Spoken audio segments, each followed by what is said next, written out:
Hey guys, tonight we're slipping through the guarded doors of a place few ever truly saw and even fewer left the same. Welcome to the strange, velvet-draped, jasmine-scented, backstabby world of the imperial harem. Yeah, that one. The mysterious zone at the heart of palaces like Istanbul's Topkapi, where hundreds of women lived, bathed, plotted, and, maybe, caught the eye of one very powerful, very moody sultan. Before we go further, quick reality check. You probably won't survive this. Not because of swords or poison, though yes, those are possible, but because harem life was brutal.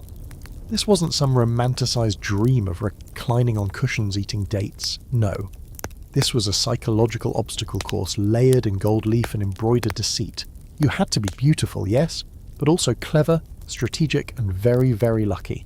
So before you get comfortable, take a moment to like the video and subscribe, but only if you genuinely enjoy what I do here. Let me know in the comments what time it is and where you're watching from. Always curious who's joining this bedtime history ride. Now, dim the lights, maybe turn on a fan for that soft background hum, and let's ease into tonight's journey together. The moment you arrive, probably around age 8 or 9, you're not even told why you're there. You're just ushered in through a grand gate called the Kari Kapısı, your belongings stripped away, your name taken and replaced with a new one. Something more Turkish, more poetic. You become part of a machine, a silk-wrapped ghost in a maze of tiles and fountains. The place is stunning. Domed ceilings glitter with blue and gold tiles. Fountains gurgle everywhere, cooling the air and masking the sound of whispers. There are courtyards and colonnades and rooms within rooms, all set inside the harem derezi, or harem apartments. Sounds cozy, right? It's not. Every corner is watched. Every gesture noticed. You're among maybe 300 women, depending on the Sultan's appetite for company, and you all answer to a hierarchy so rigid it would make your high school clique system look like an open mic night. At the very top is the Valide Sultan, the Sultan's mother. We'll get to her later, but just know that she has absolute power over your comings, goings, and dress code. Next are the Sultan's legal wives, usually 1 to 4 depending on the time period and his mood. Then come the Kadins, or favourites, followed by Iqbals, the lower-tier concubines hoping to rise. You're starting as a carrier, dasirtsi, literally a servant girl. But wait, it gets weirder. Before you're allowed to even live in the harem properly, you go through weeks of orientation. You're taught Turkish if you don't already speak it, and you learn Islam strictly, but most importantly you're trained in etiquette, music, embroidery, palace gossip, survival, and yep, how to carry yourself like someone whose future depends on her ankles not cracking when she kneels. Now let's talk sleeping arrangements, because they're a little different. Most of your time will be spent sleeping on thin mattresses rolled out in group dormitories, each covered with clean linen linens that are inspected for any kind of imperfection. The smell of rosewater permeates the air, not because it's pretty, but because odour control was a sign of purity. Any hint of body odour or unsanctioned musk, you're flagged, taken for a rewash, and yes, someone's job is to sniff your clothes. Also these dorms, always under surveillance. The black eunuchs, castrated men brought from Africa and sworn into palace service, control the harem's inner logistics. They carry the keys, literally, to every door, they open and lock each gate, schedule your movements, and if a sultan decides he's curious about you, the eunuchs are the ones who come to get you, calmly, politely. But you follow. Still, not everything is gloom and doom. There's music at night, there's gossip, so much gossip. And there are rituals, little ones. Some women develop superstitions, like never sleeping with your feet pointed toward Mecca, or keeping a dried flower under your pillow to ensure dreams of the Sultan. Quirky? Absolutely. But in a place where your dreams can dictate your rank, everyone tries something. And here's a fringe detail for you. There were literally dream interpreters on the harem payroll. If you had a vivid dream involving the Sultan, or a white bird, or the moon dripping blood into a bowl, seriously, you'd report it to a court mystic. If they deemed your dream significant, you might be bumped up the visiting list. No pressure, just your subconscious becoming a career path. Of course, all of this had a dark edge. Scholars still debate what choice looked like in the harem. Were the women truly prisoners? Were they protected insiders? It's complicated. Some were gifted or taken from foreign lands. Others were daughters of local officials, offered up as a way to climb the ladder. Some rose to become political powers, others disappeared, forgotten in cold stone chambers after one night too many without a summons. The truth is, for every harem sultan who went from concubine to empress, there were dozens whose names we never learned. Girls who braided each other's hair, whispered in the moonlight and waited to be noticed. Tonight, you're one of them. Waiting. Maybe practicing a lute tune you learned from that silent old music teacher. Maybe dreaming of freedom, or at least a different mattress. And somewhere not far, the Sultan is dining under lantern light, the Grand Vizier whispering secrets at his elbow.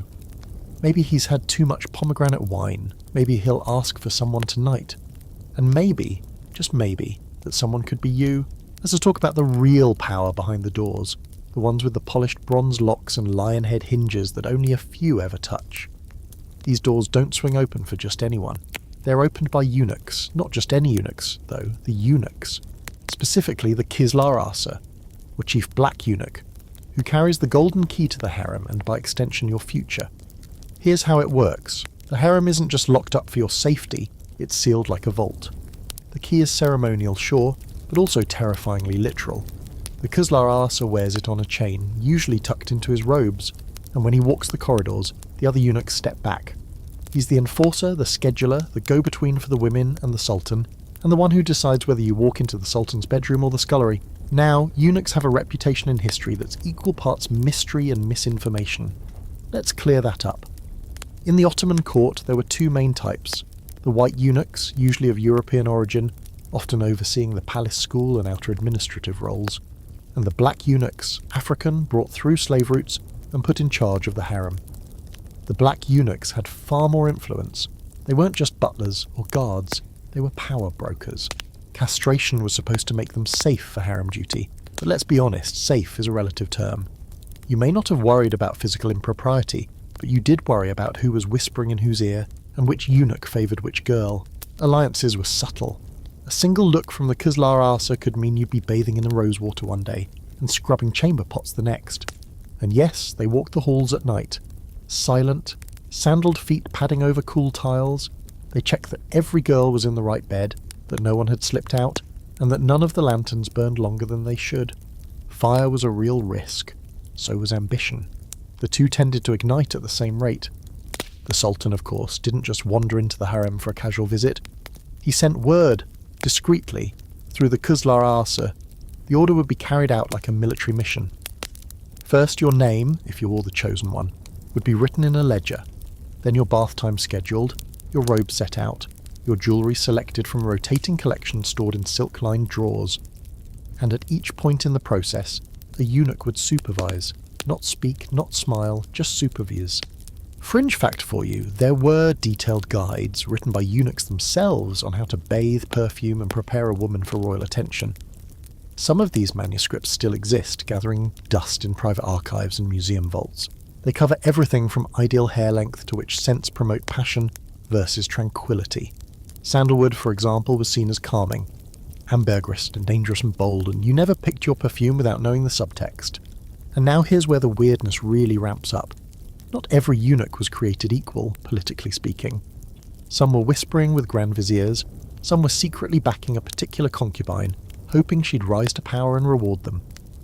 There are recorded instances, though debated by historians, of eunuchs helping to poison rivals or rig the nightly selection process in favour of their chosen candidate. Was it loyalty? Bribery? Ambition? Probably all three. And scholars still argue about how much autonomy these eunuchs really had. Were they feared manipulators, or just tools of the system? Some say the Kislar Asa was the most powerful man in the empire after the Sultan himself. Others think he was just a glorified hall monitor with a scary title and no real say. The truth? Somewhere in between, like most things in the harem. You hear his name whispered in the corridors sometimes. Girls speak of him like children talk about the boogeyman. They say he knows your thoughts, that he can smell rebellion, that he once caught a girl hiding a love note in her hair and had her transferred to the kitchens before sundown. Whether it's true or not doesn't really matter. The fear works. And you're not even on his radar yet, but one day you might be. If your embroidery is good, if your recitation of poetry impresses, if your laugh is delicate but sincere, and you never eat garlic, and you learn to cry just enough to seem vulnerable but not enough to seem weak. so you watch him when he passes. Just a flicker of movement behind a curtain.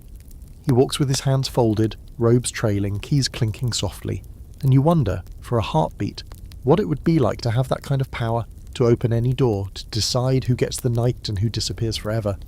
But that's not your role. Not yet. Tonight, you're still in the second dormitory, with 12 other girls and a braided mat under your head. The oil lamp is burning low. A eunuch passes the threshold without even glancing your way. You close your eyes, you dream of keys, and outside your door, a power you barely understand just turned one of them. Let's get one thing straight. Your body is not your own here. From the moment you entered the harem, you've become a canvas, a vessel, and a symbol. And before you can even think about slipping into one of those jewel-toned robes or reclining on a silk cushion, you're stripped down, literally, and marched into the hammam, the palace baths. Not just once, not just occasionally, but della. Scrubbed, oiled, perfumed, and inspected like fruit at a royal market stall. The bath isn't private. It's not luxurious in the way you're imagining. Sure, there's warm steam rising through arched domes, and the air smells of rose petals and sandalwood, but it's also loud. Splashes, chatter, the scrape of pumice stones on skin, and everywhere you turn there's someone watching. Older women with sharp eyes and rough hands, called kahyas, supervise the cleansing. They check your skin for blemishes, they examine your nails, they raise your arms and inspect your armpits for stubble. Not a single detail goes unnoticed. Hygiene here isn't a preference, it's a rule backed by consequences. You're bathed by other women, of course. It's not optional, and you don't get a choice in who touches you. One scrubs your back while another oils your legs, murmuring instructions and gossip under her breath. You try not to flinch. That might be seen as prissy. You try not to laugh either. That would seem childish. The ideal bath posture is serene, composed and unbothered, like you've been dipped in milk and honey since birth. And then there's the oiling. Oh, the oiling. You're slathered in a blend of olive oil, amber and musk. It soaks into your skin, leaves you glowing, slippery and fragrant. Not that you're going anywhere. No one's handing you a towel and pointing to a sunset balcony. No, after your oil rub you sit, naked, steaming, in the cooling room wrapped in thin cotton, waiting for the next inspection. It comes swiftly. 2 kahyas reappear, this time with a list and a clipboard. No joke. They tick off names, glance at each girl, and, if it's your unlucky day, ask you to stand and turn slowly. If they find a bruise, a rash, or heaven forbid, a wart, you're sent to the infirmary. Not out of concern, mind you, but because imperfection is contagious, and your body is not allowed to disrupt the aesthetics of the harem. And here's the fringe fact for you tonight. There were literal scent maps. Yeah. Women were categorized not just by beauty or talent, but by smell. Certain girls were assigned signature fragrances. If someone was caught copying another's scent, it could cause a full-blown rivalry. There are stories, possibly exaggerated, possibly not, of fights breaking out over a bottle of civet oil, or a chunk of imported ambergris. Some concubines even chewed cloves or cardamom to scent their breath before a scheduled appearance. There's one record of a girl being punished for exhaling onions near a jewel case. A crime, apparently.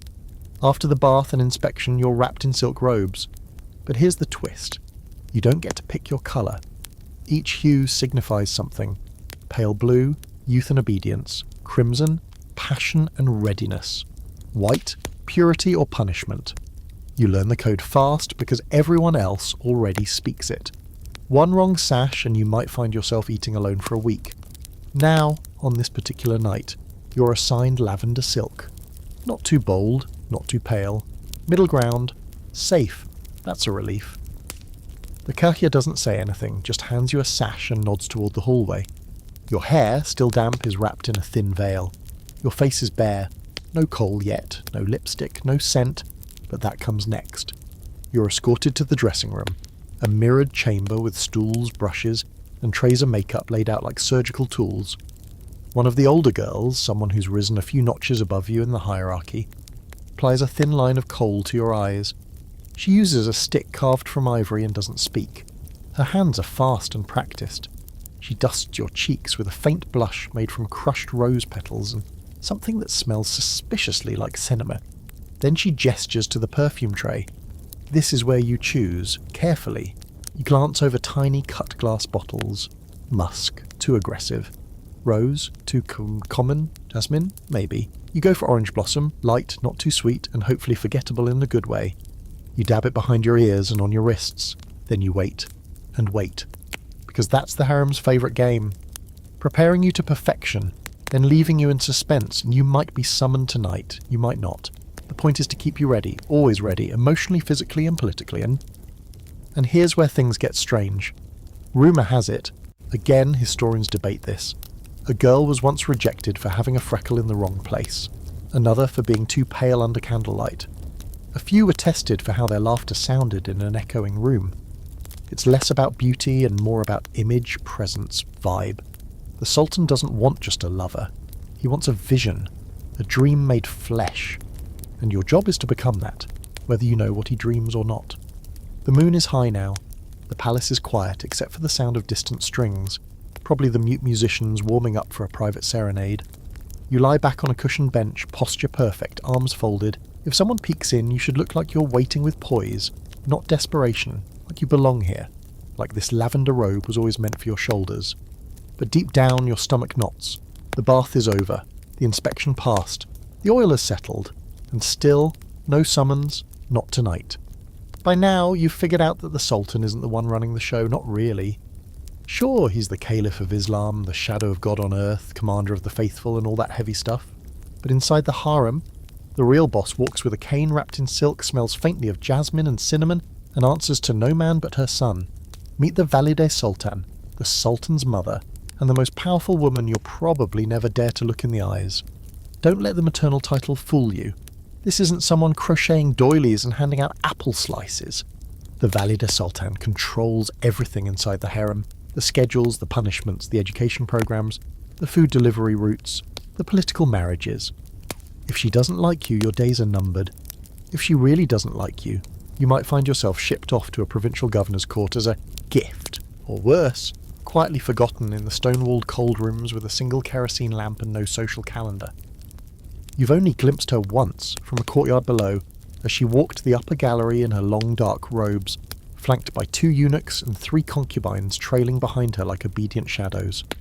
Her posture was perfect, even regal. Her head held high, her veil immaculate, but the air around her felt electric. No one spoke as she passed, not even the wind dared to whistle. Historically, the position of Valide Sultan came with enormous weight. These weren't just trophy mums smiling for portraits, they advised on matters of war and peace, dictated policy through their sons, and in many cases, hand-picked concubines to serve the Sultan, not out of kindness, but strategy. The right girl in his bed could sway court alliances, squash rival viziers, or balance factions in the palace. You're a piece on her chessboard, a pawn with the perfume, fringe fact time. Some Valide Sultans were former concubines themselves. They'd once been like you, bathing, hoping, waiting, and then rose through the ranks, bore a son, and climbed straight into power. Take Qasem Sultan, for example. She ruled through 2 sons and even a grandson, controlling the empire behind the veil. Historians still argue over whether she was a saint, a manipulative genius, or just someone who mastered the system better than anyone else. That's the debate that lingers, actually.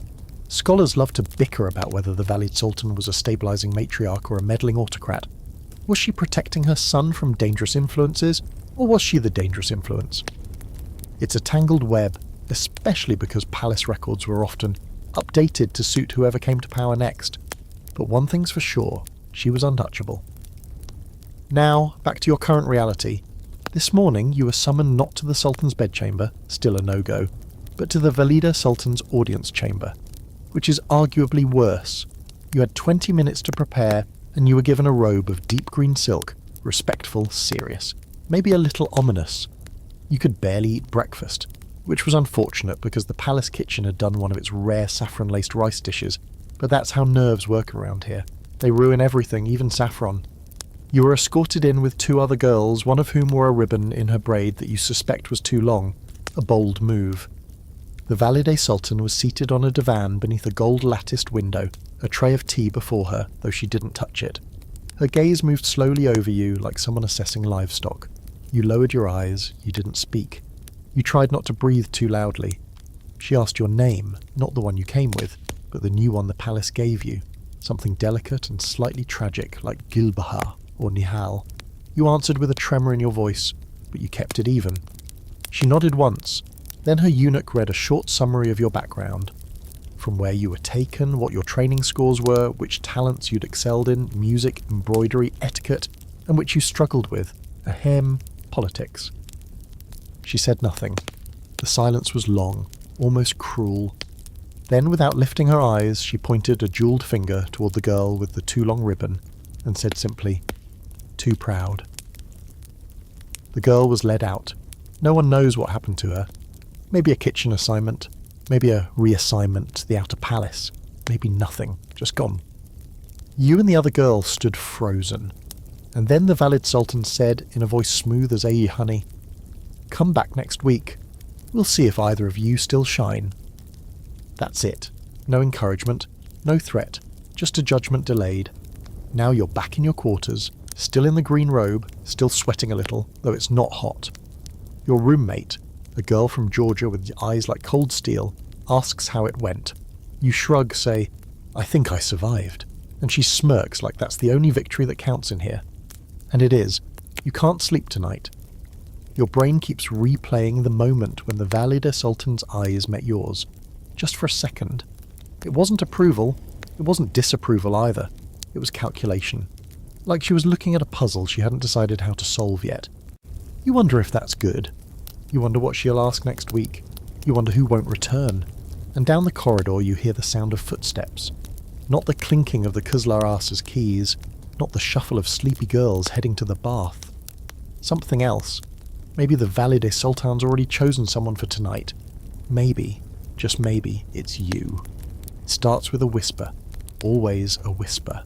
Someone in the hallway, one of the younger girls with the eyes too wide and nerves too loud, breathes the words, "He's chosen tonight." And just like that, the air in the dormitory changes. Every breath tightens, every posture adjusts. Girls sit up straighter, fix their veils, smooth their sleeves, even though they know it probably won't be them. It never is, until it is. The Sultan doesn't make these decisions lightly. Or maybe he does. Depends on which story you believe. Some say he draws lots from a velvet pouch, each silk strip embroidered with a name. Others say the Valide Sultan chooses for him. Some claim he consults dreams or omens, or that his chief astrologer tells him which girl aligns best with Mercury's mood. But whatever the process, the result is always the same. Someone gets the night shift. Now let's unpack that word, because it's a loaded one. Night shift in the harem doesn't just mean a warm body beside him. It means potential, power, peril. It means you've been seen, and once you've been seen, you're never invisible again. The ritual begins with an official decree passed quietly down the chain of eunuchs until it reaches the appropriate dormitory. A kahya arrives, never smiling, and announces a name. If it's yours, you rise without hesitation. You don't cry, you don't laugh, you bow your head and follow her to the Hazırlık Odası, the preparation room. There, you're stripped of whatever you were wearing and rebathed, even if you just came from the hammam. Everything must be fresh. Fringe? Fact? There's evidence the Sultan never chose the same girl 2 nights in a row, at least not officially. Even his favourites had to wait between visits, partly for the sake of courtly rotation, partly to maintain mystery. Desire, they said, needs hunger to stay sharp, and a predictable concubine was a dangerous one. After the bath comes the second grooming. This is not the practical kind. This is theatre. Your hair is styled according to the Sultan's preference of the month, curled, braided, or left cascading down your back like a velvet curtain. Your body is dusted in pearl powder, your eyes are lined, lips reddened. The kahya hands you a mirror, but tells you not to look too long. Vanity, she says, is frowned upon. Then comes the robe. Tonight it's gold, threaded with real metallic fibre, embroidered with tulips, his favourite flower, supposedly. It's heavy and slightly too warm. That's intentional. They say a woman who feels too comfortable forgets who she's there for. You step into tiny slippers, walk softly, and try not to think about the knot in your stomach. Now here's the wild part. You won't walk to his chambers alone. You'll be escorted by 2 eunuchs and 1 senior concubine. The older woman doesn't speak, but she nods gently as she walks beside you, like she's trying to pass along courage through silence. The hallway feels endless. Every step echoes. You've never been here before. You know where it leads, but that's different from understanding what's about to happen. The Sultan's private chambers, called the Hünkar Odası, aren't flashy. Not in the way you expect. Sure, the carpets are thick and the ceiling is domed and painted with stars, but the room is more spiritual than sensual. There's incense in the air, frankincense and myrrh, heavy and musky. The lights are low, a brazier flickers in the corner, and somewhere beyond a lattice screen music plays. A single ney flute, soft and hypnotic. You're not handed over to him immediately. First you're offered a sherbet, pomegranate tonight. You sip it without staining your lips. Then you're led into a smaller chamber, one you didn't know existed, where a final kahya adjusts your robe, fluffs your sleeves and murmurs, he prefers quiet laughter. Then she disappears, and you're alone. The door to his bedchamber opens. You step inside. We're not getting graphic, don't worry. This is bedtime history, not palace fan fiction. But it's worth noting that what happens in that room is more political than physical. You're being watched, evaluated, not by people, but by protocol. By the temperature of the coals, the placement of cushions, the scent in the air. Everything is coded, even your silence. What matters most is how you leave the room. You must exit in the early morning when the first call to prayer rises faintly over the Bosphorus. You bow, you do not speak unless addressed. You're escorted back by the same silent figures who brought you. You do not cry, you do not smile. You carry whatever happened like a sealed letter pressed to your ribs. And here's the real kicker. There's a scroll kept by the head kahya, tracking every girl who's shared a night with the Sultan. Not just a list. A full log. Date, mood, behaviour, after effects. Some believe there were scores involved, like a review. Graceful, composed, lacking warmth, or charming, quick-witted, sings well. Whether those logs survived is debated, but everyone knows they existed. Tonight, as you return to your room, the girls don't ask questions, that's the rule. You're offered tea, a cushion, maybe a blanket. The Georgian girl, the one with the cold steel eyes, gives you a look. Not quite jealousy, not quite fear, something in between. You lie down, fully dressed, and stare at the ceiling. There's no sleep in you. You've crossed a line. You're in the book now. And in the harem, once you're in the book, you're in the game. Sometimes the Sultan doesn't want anyone. Imagine that. A palace full of dazzling, perfumed, perfectly trained women, each bathed, brushed, oiled, and poised. And the man at the centre of it all decides, not tonight. Or next week. Or even the week after. You've spent hours perfecting the tilt of your head during laughter, memorised poems in 3 languages, survived rosewater enemas and clove breath tests, only to find out he's sleeping alone, again. And not because he's sulking or tired or simply done with women. Though to be fair, some of them do reach that phase, especially after decades of power and too much lamb stew. No, in the Ottoman court when the Sultan abstains from the harem, it's usually because the stars told him to. Welcome to the bizarre and deeply influential world of Ottoman astrology. See, the Sultan didn't just base decisions on mood or preference. His court astrologers, called Münekşinbaşı, played a key role in scheduling everything from royal weddings to military campaigns to, you guessed it, bedroom visits. These were not casual stargazers with a deck of cards and incense. These were highly trained mathematicians and astronomers who created elaborate celestial charts predicting favourable nights for conception, love, or just voiding bad energy. And when the stars didn't line up, the bedroom door stayed shut. Fringe fact, during certain lunar phases, especially eclipses, the entire harem would go into cool down mode. No music, no incense, and definitely no intimate visits. Some concubines even fasted during these periods, believing it would cleanse their spirits for when the stars did smile again. Others used the downtime to plan. More on that chaos in later sections. You, of course, don't get told any of this directly. You hear it secondhand from the kahyers or whispered through curtains. One night you might be summoned to dress in crimson silk, hair-pinned, perfume selected, and then told at the very last moment to stand down. Mars is in retrograde, someone says. You don't know what that means, but it sounds powerful enough to destroy a mood. And when nights stretch into weeks with no summons, the atmosphere in the harem starts to curdle. Without the constant rotation of favourites, the women begin to turn on each other in subtler, colder ways. Comments about someone's singing voice become sharper. Breakfast seating arrangements turn competitive. One morning you find your slippers soaked with rosewater, a petty sabotage that ruins the delicate leather soles. You don't cry, That would give them satisfaction. But you take note, this downtime isn't restful, it's dangerous. With no distractions, the Valid Sultan has more time to observe. She notices who's growing too confident, who's flirting too obviously with the eunuchs, who's trying to slip extra dates into her robe pocket at dinner. The tension is thick enough to slice with a butter knife. Now here's the debate historians still argue over. Just how much influence did the astrology actually have? Some scholars believe the Sultan used it as a cover. Oh no, sorry ladies, Mercury says no nookie tonight, when he just needed a break. Others insist that celestial charts were as serious as state documents.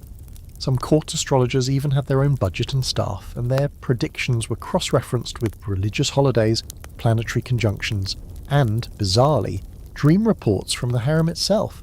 Yes, dreams again. If multiple concubines reported similar dreams, say of drowning or bleeding roses, or a bird trapped in a cage, the astrologers would factor that into their calculations. A collective dream? That was serious business. So on these cold, star-cursed nights, you sit with the other girls around the marble basin, in the centre of the main dormitory. A tiny brazier crackles in the corner, and someone hums an old lullaby in a minor key.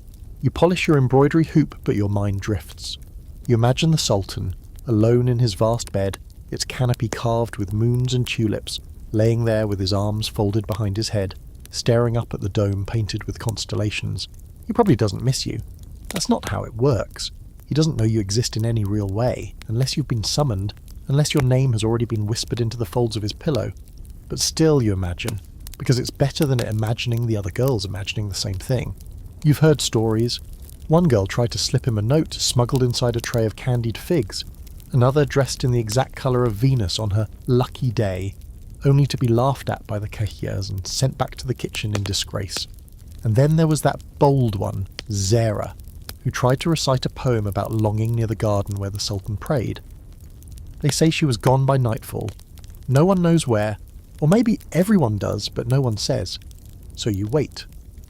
The eunuchs still patrol the corridors, their keys softer than whispers. The bathhouses still run on schedule. The meals still arrive, garnished with pomegranate seeds and gold-dusted almonds when the court is feeling festive. But no one is visiting the harem chambers after dusk.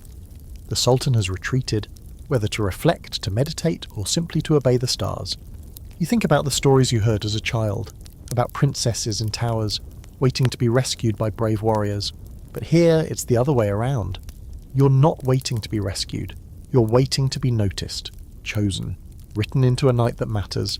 But for now, the moon is too low, the stars are arguing, and no golden-robed kahia is coming to fetch you. So you roll up your embroidery, tuck your comb under your pillow, pull the lavender shawl tighter around your shoulders, and you wait for the sky to change. There's a hush before it happens, like the palace itself knows something is coming.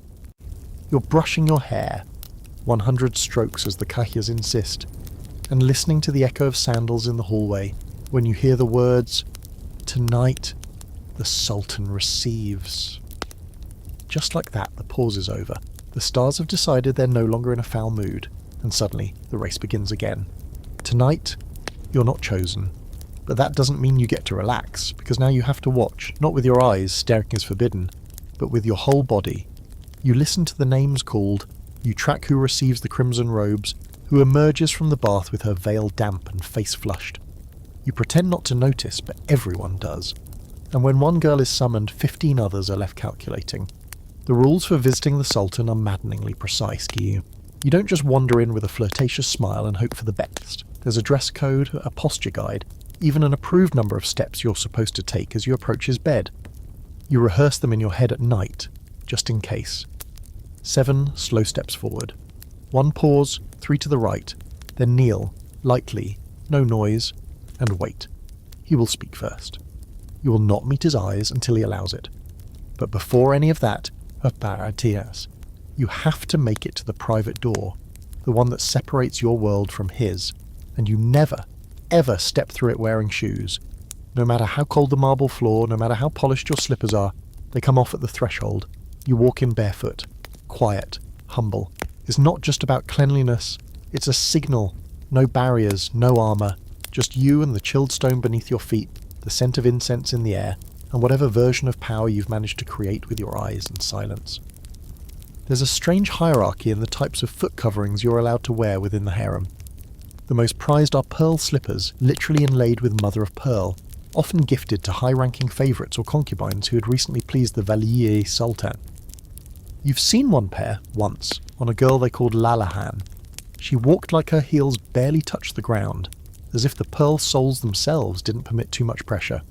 Fringe fact, there's a legend, half-whispered, half-laughed at, about a concubine who tried to sneak into the Sultan's chambers wearing jewelled heels.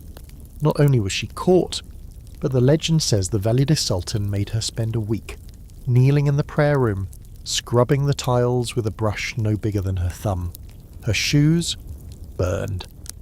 Etiquette in the harem isn't optional. It's survival. Even the way you lower yourself onto a cushion must follow a formula. Your knees shouldn't crack, your robes should fan just so. You never lean too far back, it's considered lazy. Or cross your arms, which is read as arrogance. Everything is rehearsed, even your silence. Now here's the part that feels especially surreal. The Sultan is not necessarily the most relaxed person in this equation. In fact, he often follows a ritual himself before any visit. A private prayer, a perfumed oil rub. He drinks a small glass of sherbet-i-Nevruz, a seasonal tonic laced with herbs believed to invigorate the spirit and sharpen the senses. You imagine him in his chambers, pacing beneath embroidered drapes, mentally flipping through the celestial charts, wondering what the stars might demand of him tonight. He doesn't want surprises, neither do the Kahirs. That's why there are rehearsals. Yes, rehearsals. Before a girl ever meets the Sultan, she's put through what's basically a dress rehearsal of the event. Older concubines play the part of the Sultan. You walk into a practice chamber. You kneel. You smile. You accept the sherbet. Then you're critiqued. Not on your body. Well, not just your body, but your timing, your breathing. How your voice sounds when you recite the prepared line. May my lord's evening be scented with peace. Get it wrong and you're sent back to etiquette class. Get it almost right and you might be offered another try. There are no guarantees. You've gone through the rehearsal once. It was terrifying. You held your breath too long. Forgot to pause after the first bow. Your voice cracked. The mock sultan raised one eyebrow and said nothing. Later, the Kahya told you. You moved like a deer who'd spotted the hunter. Not exactly glowing feedback, but you were given a second chance, which means you're still in the game. Tonight, you're not summoned, but your roommate is. Her name is Asen. She's been here a year longer than you. Good at poetry, terrible at embroidery, but her laugh is soft and musical, and she's managed to become a favourite of one of the Kahyas, which helps more than talent ever will. She doesn't brag, but you notice she always sits straighter at breakfast the day after her name is called. You help her prepare, brush her hair, button her robe. She asks you to fasten her necklace, just a single pearl on a gold chain, and your hands tremble slightly as you do it. Not out of jealousy, really. More like anticipation. If it can be her, it can still be you. As she leaves barefoot, you watch her disappear into the corridor. One of the eunuchs closes the door behind her. You turn back to the mirror and notice the smallest scuff on your own heel, probably from pacing last night.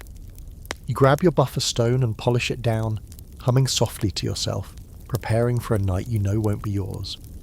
But someday, maybe soon, your name will be called, and when that happens, you'll walk barefoot too, each step echoing the ones before you through the same cold marble, into the same dark chamber, carrying all your rehearsed grace and secret hope like offerings.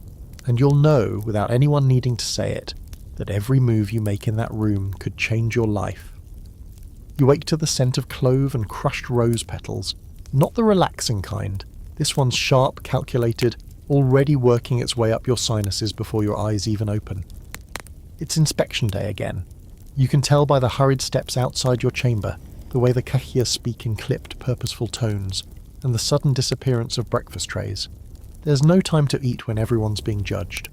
Today, the focus is beauty. Not just presence, not posture or performance, but the raw, uncomfortable truth of how you look, and more specifically how you've maintained what the palace has sculpted you into. Because you don't arrive here perfect. You become perfect or you try. You're pulled from your bed and handed a silk robe in a shade of yellow that makes your skin look like unripe melon. Not ideal. But the Kahya didn't ask for your opinion, and you're not about to argue. You follow the procession of concubines into the preparation wing. where girls are already lined up like porcelain dolls waiting for touch-ups. There are trays of pigments, spools of silk, and a full collection of tools ranging from eyebrow threaders to what looks like a tiny golden chisel. Don't ask, you really don't want to know. Your eyebrows are first. They must be thin, arched, and bizarrely painted on after being plucked off. You sit still while an older girl, who has the precision of a military archer, uses soot mixed with rosewater to sketch your new brows into a perfect expression of gentle serenity. You've seen girls dismissed for shaky lines. You won't be one of them. Then comes the clove. Fringe. Fact. The Ottoman harem had a thing about mouth scent. Actual obsession. Cloves were chewed regularly, not just for fresher breath, but as a kind of mood enhancer. Supposedly, they were thought to promote eloquence and inner fire. A concubine with clove breath was considered bold. One who didn't bother? Lazy. There were rumours that a girl once bit into a raw garlic clove by mistake before her audience, and she was reassigned to laundry duty before the sun went down. So you chew yours slowly, letting it burn slightly at the back of your tongue. Not too much, just enough to leave the lingering trace of spice.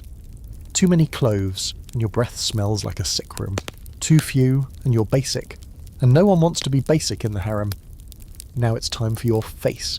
You're seated in front of one of the enormous copper mirrors. The surface is warped just slightly, enough to remind you that nothing in the harem reflects truth exactly as it is. A senior concubine dusts your cheeks with crushed pearl and rose powder. Then she paints your lips with a blend of pomegranate juice and beeswax. It stains. It's meant to. Everything here is designed to leave an impression. She doesn't speak, but as she brushes your temples with scented oil, she gives you a look, one that says, "You're lucky you still have skin worth decorating." Not every girl ages well in here, and aging might mean 23. The kahiyas begin their rounds. They don't knock. They sweep into the room with writing boards, eyes like razors, and not a smile among them. They look you over from head to toe. Not a word is said unless they notice something. A crooked hem, a smudge of pigment, a posture too casual. One girl is told her perfume is too sharp.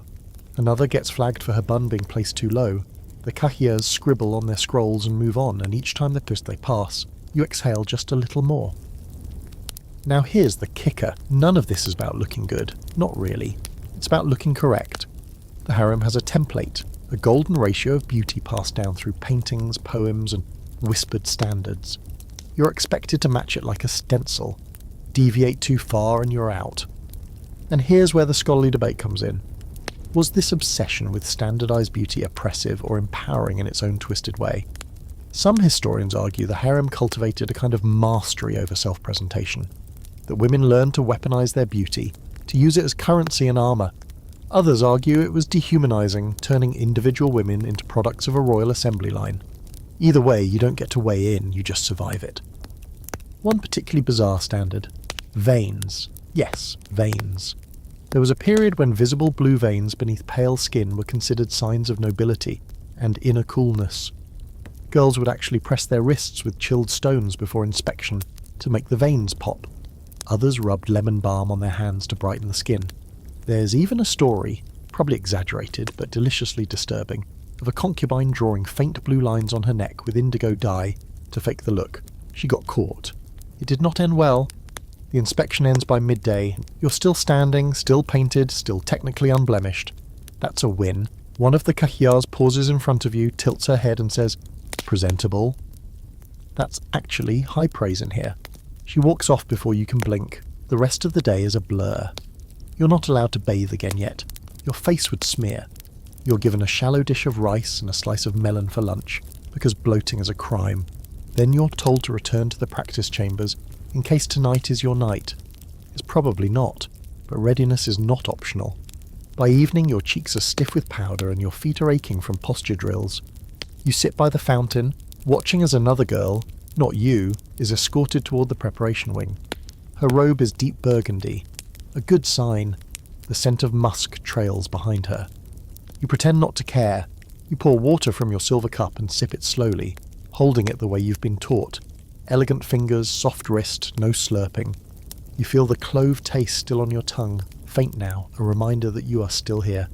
Still in the running, still beautiful or beautiful enough. And in a place where appearance is power, That might be all that keeps you alive. Tonight is different. You feel it before anything actually happens. There's a tension in the air that hasn't been there before.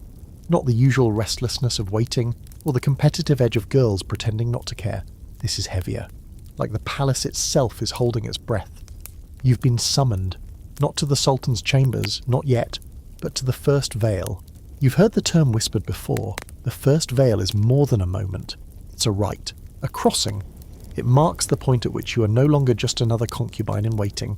You're a possible consort, or at least a candidate. It means your name has been noticed. It means someone up there, maybe the Valida Sultan, maybe a high-ranking eunuch, maybe the Sultan himself, has plucked you from the endless velvet sea of hopeful faces and said, "That one. Let's have a closer look." They don't tell you what to expect. You're escorted in silence through a corridor you've never seen before. The tiles here are darker, more elaborate. Gold leaf dances along the edges of blue-glazed walls. You count each archway as you pass under it. 5, 6, 7, then a set of double doors carved with tulips half open. The kahya nods for you to enter alone. The room is smaller than you imagined. Intimate, but not cosy. The walls are lined with brocade. Cholhai. There are no windows, just oil lamps in tall brass stands and a single velvet curtain hanging across the far side of the chamber. It ripples faintly, though no breeze moves. Behind it is a man. You don't see him. You won't. Not yet. This is part of the ritual. He watches. You perform. You're not told what to do. That's the test. So you kneel. Not quickly, not too slow. Your robe pulls around you like smoke. Your hands rest lightly on your thighs. You lower your eyes. Your breath is even. Behind the veil, the Sultan, or someone acting in his name, waits. You don't speak unless addressed. You don't move unless guided. Then a voice, low, measured. Recite something. Your mouth is dry, but you speak. It's a poem you memorized months ago, about a rose blooming in moonlight, which might be cliché but also conveniently symbolic. You finish without stumbling. There is no applause, just silence. The voice again. Remove your veil.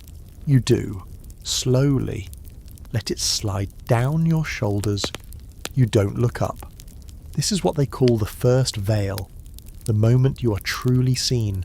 Not by the other girls, not by the kahyas, but by the one person whose opinion could reshape your entire existence. You are barefaced. Your hair is unbound. The oil on your skin catches the lamplight. You feel vulnerable, powerful, terrified. A perfect mix. Fringe fact. In some periods of Ottoman history, this moment actually was witnessed by multiple people. There were instances where the first veil ceremony included the Valida Sultan and select advisors peering from behind lattice screens, a kind of silent committee, assessing potential favourites like prized falcons. It's debated among scholars how common this practice really was, but if it happened, it was terrifyingly theatrical. You don't know if anyone's watching you now, you only know that the curtain hasn't moved. The voice returns, gentler this time. You may go. That's it. You rise, bow once, elegantly, precisely, and turn to leave. Your legs feel numb. You realise you've been holding your stomach tight the entire time. The kahya is waiting outside the door. She doesn't ask how it went. She simply hands you a small glass bottle stoppered with wax. Inside is rose oil. A gift. A message. You've passed something. Back in your chamber, the others pretend not to notice your return, but their eyes flick toward you as you enter. One girl glances at the bottle and quickly looks away. Another adjusts her robe as if suddenly self-conscious. You say nothing. That's the rule. But the fact that you were summoned for the first veil is enough to shift the atmosphere. You're no longer invisible. Now comes the next stage. Waiting. Again. But this time it's different. Now they know your name, they've seen your face, you've been evaluated in a space most never enter. And from here, things either rise or crash. You lie down that night fully dressed, unable to sleep. The velvet curtain lingers in your mind. What did he see? Did he like the poem? Did your voice tremble too much? Did he lean forward or grow bored? But the biggest question, will there be a second time? You think of the others. How many passed this stage and were never called again? How many rose too fast, made a misstep, fell just as quickly? The harem is full of ghosts like that. Women who reached the edge of power, then vanished behind garden walls, reassigned to quieter rooms and colder beds. You reach for the bottle of rose oil and unstopper it. The scent is heavy, almost suffocating. You dab a drop on your wrist and close your eyes. You imagine a room behind a curtain. A pair of eyes in the dark. A voice there might, just might, call you again. And as sleep finally begins to creep in, soft and slow, you hear the faintest echo of that voice somewhere inside your memory saying, "Recite something." You don't realise it at first, not until your fingertips brush the linen, and you feel it. Texture. Not just softness, but something else. Something intentional. Tonight your bedding has changed. This might seem minor.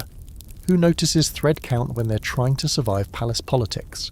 But in the harem, everything means something, especially what you sleep on, especially when that something has been arranged in absolute silence with no announcement, no ceremony, just a subtle shift in the weave of your world. The blanket is heavier than your usual one, woven with gold thread, actual gold, you're sure of it, and bordered with a tulip motif. The pillows have been fluffed just so, and the mattress smells faintly of saffron. There's a mark stitched into the corner of the sheet, tiny but deliberate. 2 concentric circles embroidered in red silk. You've never seen it before. You ask the girl beside you if she recognises it, but she only shrugs and says, "Maybe you're being watched." She says it half as a joke. Half. This is how they tell you. Not through words, through codes, colours, symbols stitched into everyday objects, blankets, sashes, even slippers, that carry messages you're expected to decode like your life depends on it. Because sometimes it does. Tonight's code? Favourable. Or at least promising. There's an unspoken tradition in the harem of using textiles to signal status. If your bedding is freshly laundered and plain, you're fine. If it's replaced with scented fabric, you're being considered. If you wake up and it's been changed back to coarse cotton, something's gone wrong. And if it disappears entirely, you've been reassigned, possibly exiled, possibly worse. Fringe fact, there are stories, half legend, half diary entries from foreign visitors, that claim certain quilts were stitched with fertility symbols. Tiny pomegranates, figs, birds in flight, or even tulip bulbs split at the top. Each one suggesting that tonight might not be just a visit. It might be a night of intent, of legacy, a son. So you lie back and feel the weight of the blanket settle over you like a silent promise. The room is quiet, but your brain is not. What does it mean? Is it a mistake? Is someone playing with you? You turn the pillow over, smooth, cool, and find a matching red embroidery mark on the edge. Intentional, then. This is not random. Later that night, you notice a flicker of movement at your door. Not a knock, just the shuffle of slippered feet. A eunuch steps inside, wordless, and leaves a small tray on your side table. On it, a bowl of candied chestnuts and a single glass of rose sherbet. No one else receives one. You don't touch it. Not yet. In the palace, a meal is never just a meal. A tray is never just a tray. Everything has context. Chestnuts are traditionally a winter delicacy, but they're also associated with fertility, warmth, and auspicious beginnings. Rose sherbet, a classic favourite of Ottoman royalty, sweet, floral, and symbolically tied to blooming femininity. You're being tested, or marked, or both.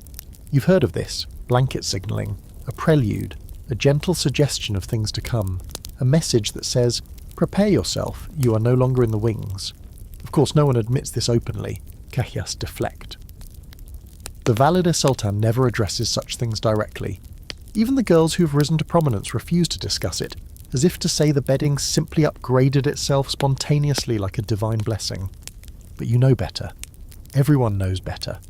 Some girls try to fake it, sewing secret symbols into their own linens, hoping someone will notice. It usually backfires. The Kahyas notice first. There's a story of one girl who added a tulip to her hemline and was caught before dawn. Her punishment?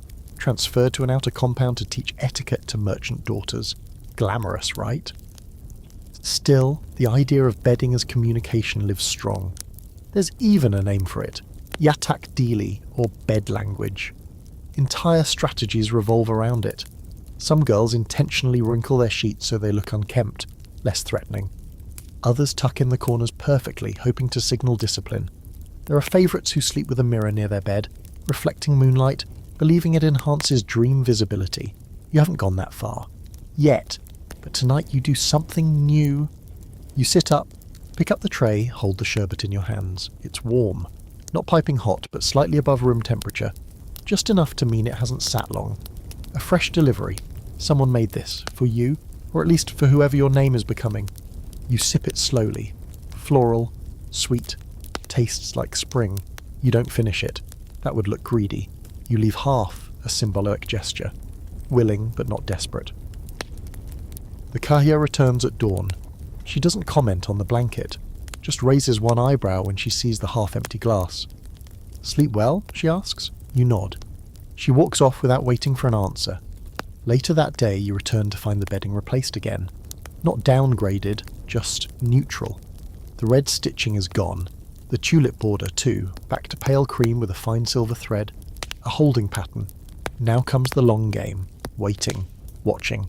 You'll check your blankets every night now. You'll run your fingers along the corners, looking for signs, colours, motifs. You'll compare yours with the other girls. You'll try not to make it obvious. And when the symbols return, because you believe they will, you'll know what to do. You'll lie perfectly still beneath that golden threaded quilt, hair brushed, face powdered, lips softly pink, and wait for the next sign. Maybe footsteps, maybe another tray, maybe a summons whispered through the night like a prayer in velvet. But for now you sleep. Lightly, listening. Because here, even your blanket has a voice.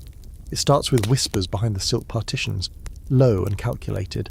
The kind of whispers that don't trail off when someone enters the room. They just slide sideways into smiles.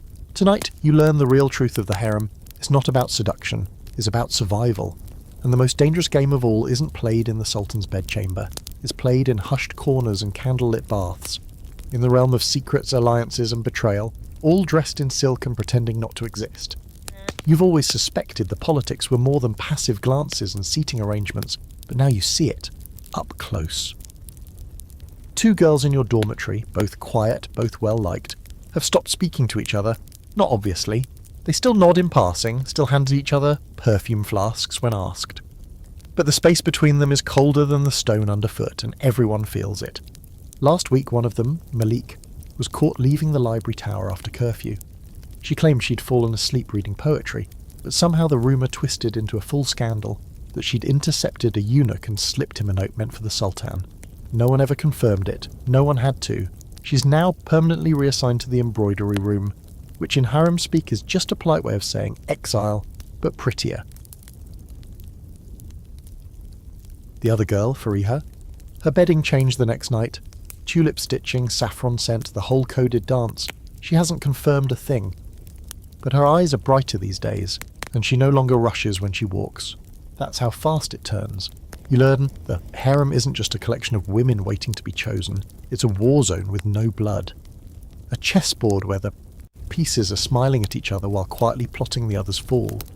There are factions, little groups that form under shared languages, shared training, shared baths. Girls from the same origin often band together. Georgians here, Circassians there, Albanians in the corner.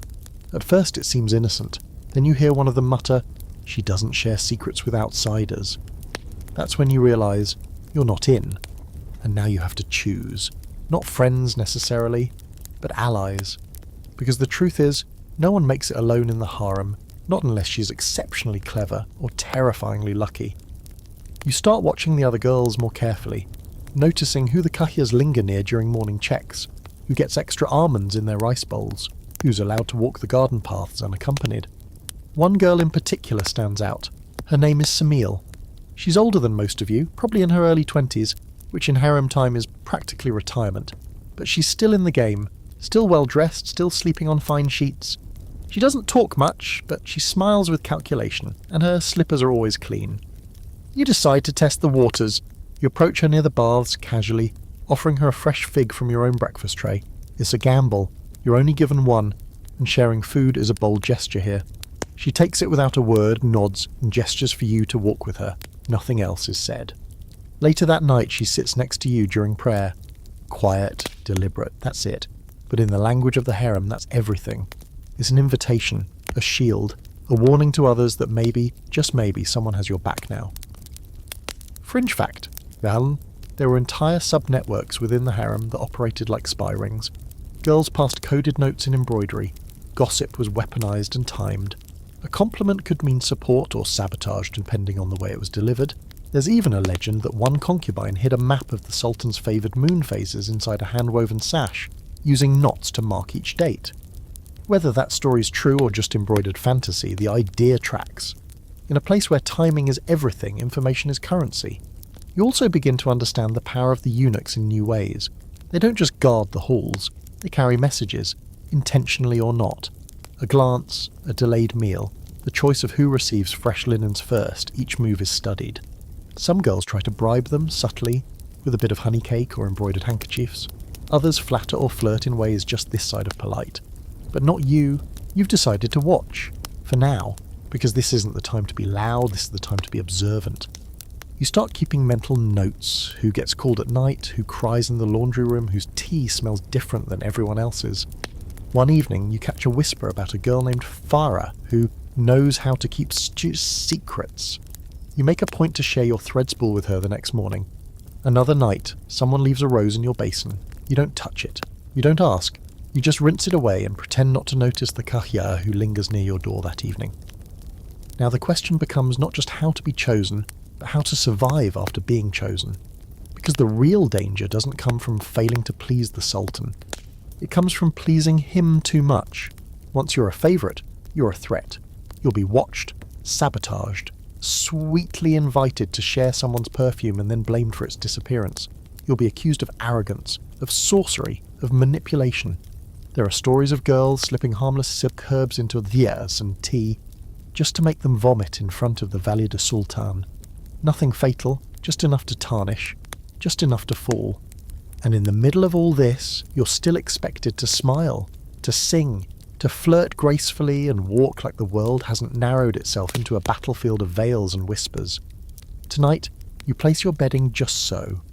You braid your hair the same way as yesterday. You clean your slippers and set them in the correct position. Heels together, toes pointing toward the door. You leave your door slightly ajar and not in invitation. In warning. You're in the game now. You're barely awake when the pillow war begins. Not the fun kind, not feathers flying and giggles echoing off the tile. This one's silent, strategic, and has consequences that smell like sandalwood and suspicion. Because in the harem, even something as soft and innocent as a pillow can betray you. It starts with a simple switch. You return to your sleeping chamber after a long day of etiquette drills and silent tea service, and your pillow is wrong. Not visibly, not obviously, but your fingers know the weight's different, the smell is different. This one's been infused with a clove-lavender blend, relaxing, seductive, and not the scent your assigned bedding carries, and definitely not chosen by you. You freeze, not because it's unpleasant. In fact, it smells better than yours, but because this wasn't a gift, it was planted. You glance around. No one's looking, not directly, but the tension in the air is suddenly thick, like jasmine left too long in the sun. You sit slowly on the edge of the mattress, keeping your eyes on the pillow like it might hiss at you. What does this mean? Was it placed there as a warning, a compliment, a trap? You've heard stories about pillows, strange ones. Rumours that the Valid Sultan uses them to send coded messages, that favourites receive pillows stuffed with silk, while rivals get ones filled with coarser cotton. There are whispers of one girl who woke up to find her pillowcase embroidered with the tiniest, most delicate image of a scorpion. The next day, she was gone. Fringe fact? Some pillows in the harem were believed to hold protective charms inside. Little talismans sewn between the stuffing. Bits of blue glass, knotted string, even the slivers of mirror. All meant to ward off envy or curses. It wasn't officially allowed, of course. Superstition was frowned upon in the official records. But no one ever stopped the older concubines from sewing discreet blessings into their stitching. A little insurance policy, just in case someone wished you too much luck. You pick up the pillow carefully as if it might explode. You check the seams. No scorpions, no stains, no embroidery, hidden or otherwise. You hold it to your face and inhale. It's definitely spiced differently. Better, if you're honest. But that only makes it worse. Someone gave you a gift without your knowledge, and in the harem, that's like handing you a dagger and asking you to juggle. So what do?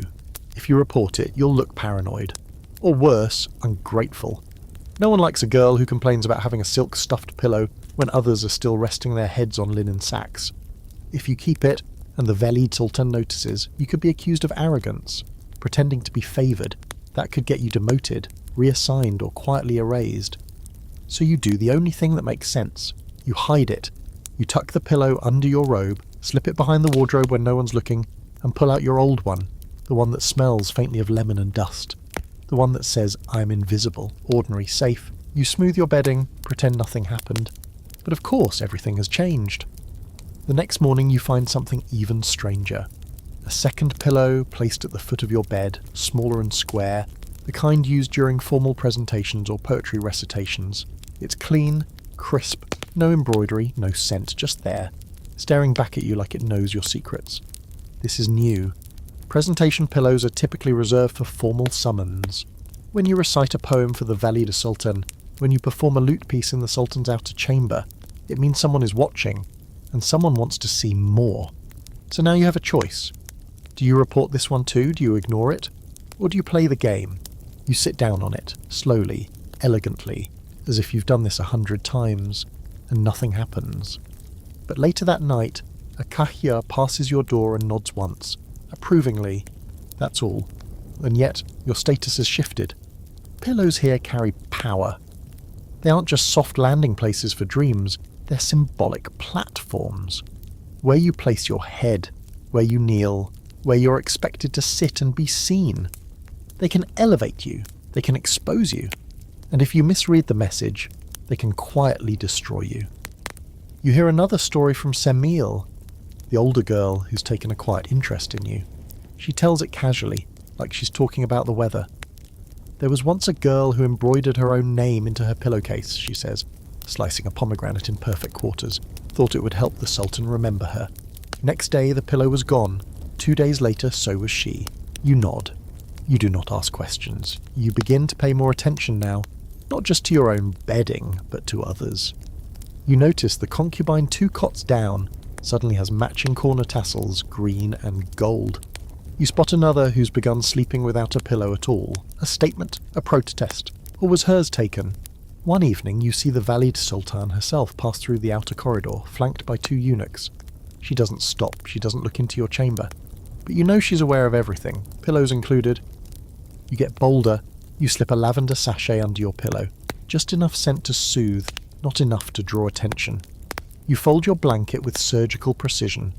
You place your slippers just slightly off-centre. Not enough to be considered messy, just enough to suggest spontaneity. It's a new game now, less about being summoned, more about being observed. And each night, as you lie on your old pillow, tucked firmly into its unassuming case, you wonder if tonight is the night they'll switch it back. If you'll wake with gold-threaded tassels or the whisper of pomegranate oil soaked into the seams. You'd never admit it aloud, but you hope so. Because in a place where everything speaks, sometimes your pillow says the most. The shift from one of the girls to the favourite doesn't happen all at once. There's no sudden trumpet, no royal decree carved in gold. It happens in shadows, in glances, in breakfast trays that come 5 minutes earlier than everyone else's. It begins as when someone starts pouring your sherbet for you without asking. When the kahya start calling you by name instead of you there. It begins when your blanket is changed and stays changed. Tonight it becomes real. You're summoned again. No warning, no ceremony. Just a quiet visit from the eunuch with the amber eyes, the one who never speaks unless absolutely necessary. He nods, and you follow. Your robe is already laid out, deep green, with black piping and a sash so soft you wonder if it's been soaked in rosewater. You dress. You don't ask questions. This time the journey to the Sultan's chambers is quieter. Not because the halls are empty, they are never truly empty, but because no one stops to watch you pass. They look down, they shift aside. Even the eunuchs step back slightly as if some new rule has arrived and you're wearing at it. Inside the chamber, the routine feels familiar but different. The silence stretches longer. The flute music is gone, replaced by a slow rhythmic drumming you can't place. There are pomegranate candles burning near the silk-draped walls, and when the Sultan speaks, it's with a tone that doesn't question your presence, it expects it. You say little. That's the new rule. Favourites don't need to impress. They've already done that. In the days that follow, everything tightens. Your chamber is moved to the Kadun Effendi suite, a section reserved only for those concubines officially recognised as favourites. It's larger, quieter, with its own fountain and a private bath stall. There's a mirror framed in mother of pearl and a comb that's actually yours. You didn't ask for these things, they just appeared. That's how you know it's real. The other girls, they don't say much, they don't need to. Some nod respectfully, others avoid your gaze. One, the Georgian girl with eyes like cold metal, brushes past you in the corridor without acknowledgement. It stings. Then you remember you might never have to share a chamber with her again. There's a ceremony the Valide Sultan conducts for new favourites, unofficial but critical. It's called the Bakish Onai, or the gaze of approval. One morning you're brought to her sitting room, where she drinks tea under a window full of light and listens to court news read aloud by her handmaidens. She doesn't ask you to kneel, only to sit. Her eyes travel over you, not judging, just cataloguing. "Speak," she says. You recite a verse of poetry, something simple. She doesn't blink. "Sing," she says. You do. A single verse, soft, steady. She sips her tea, says nothing, then waves her fingers gently, dismissing you like incense smoke. Later you find a new sash on your bed, plum silk with gold tassels, the colour only worn by recognised favourites. No one says a word, but everyone knows. Fringe fact, in Ottoman harem protocol, becoming a favourite, or Haseki Sultan if you're especially fortunate, meant more than status. It meant budget. You were allocated better clothing, better food, and even your own staff. Favourites had personal attendants, tutors, access to private gardens. And if you bore the Sultan a son, your life changed permanently. You could never be sold, never reassigned. You were part of the royal legacy. Of course, favouritism was a double-edged scimitar. You're watched more closely now. The Kahia smile, but only with their mouths. Other girls begin to offer compliments that come with barbs. Your singing voice is so gentle, almost like it's not trying, or "It's amazing how modest you still are. I'd have become insufferable by now." One even asks if you'd forgotten how to serve tea, in the tone of someone pretending it's a joke. You smile, always smile, because that's the game. You're invited to sit at higher tables now, closer to the Valide Sultan during certain meals. You're expected to weigh in on poetry selections, to offer input on decor arrangements for the Sultan's seasonal chambers. It's all subtle but unmistakable. One afternoon, a set of jewellers arrives at the palace gates. They are not here for the treasury, they're here for you. You're presented with a choice, 3 rings, each with different stones. Sapphire, ruby, emerald. You hesitate. The Kahia clears her throat. You choose the emerald. It reminds you of the deep green robe from the second night you visited him. A symbol, maybe. A callback. They slip it on your finger and nod. His Majesty will be pleased. That night there's a feast in the harem. Not for you, not officially. It's for the Valide Sultan's birthday. But your name is called to recite a poem during the meal. You stand, your voice clear, and when you sit, the room is quieter than before. Not with awe, with awareness. They know. You're not one of them anymore. Now comes the balancing act. How to be the favourite without becoming a target. How to stay close to the Sultan, but not so close that you eclipse others. How to be seen without becoming a symbol of everything they fear or envy. You sleep that night beneath your usual blanket, now scented with orange blossom instead of rose. A quiet shift, a personal scent. One of the attendants whispers that the Sultan prefers it. You stare at the canopy overhead and wonder how long this will last. You've risen.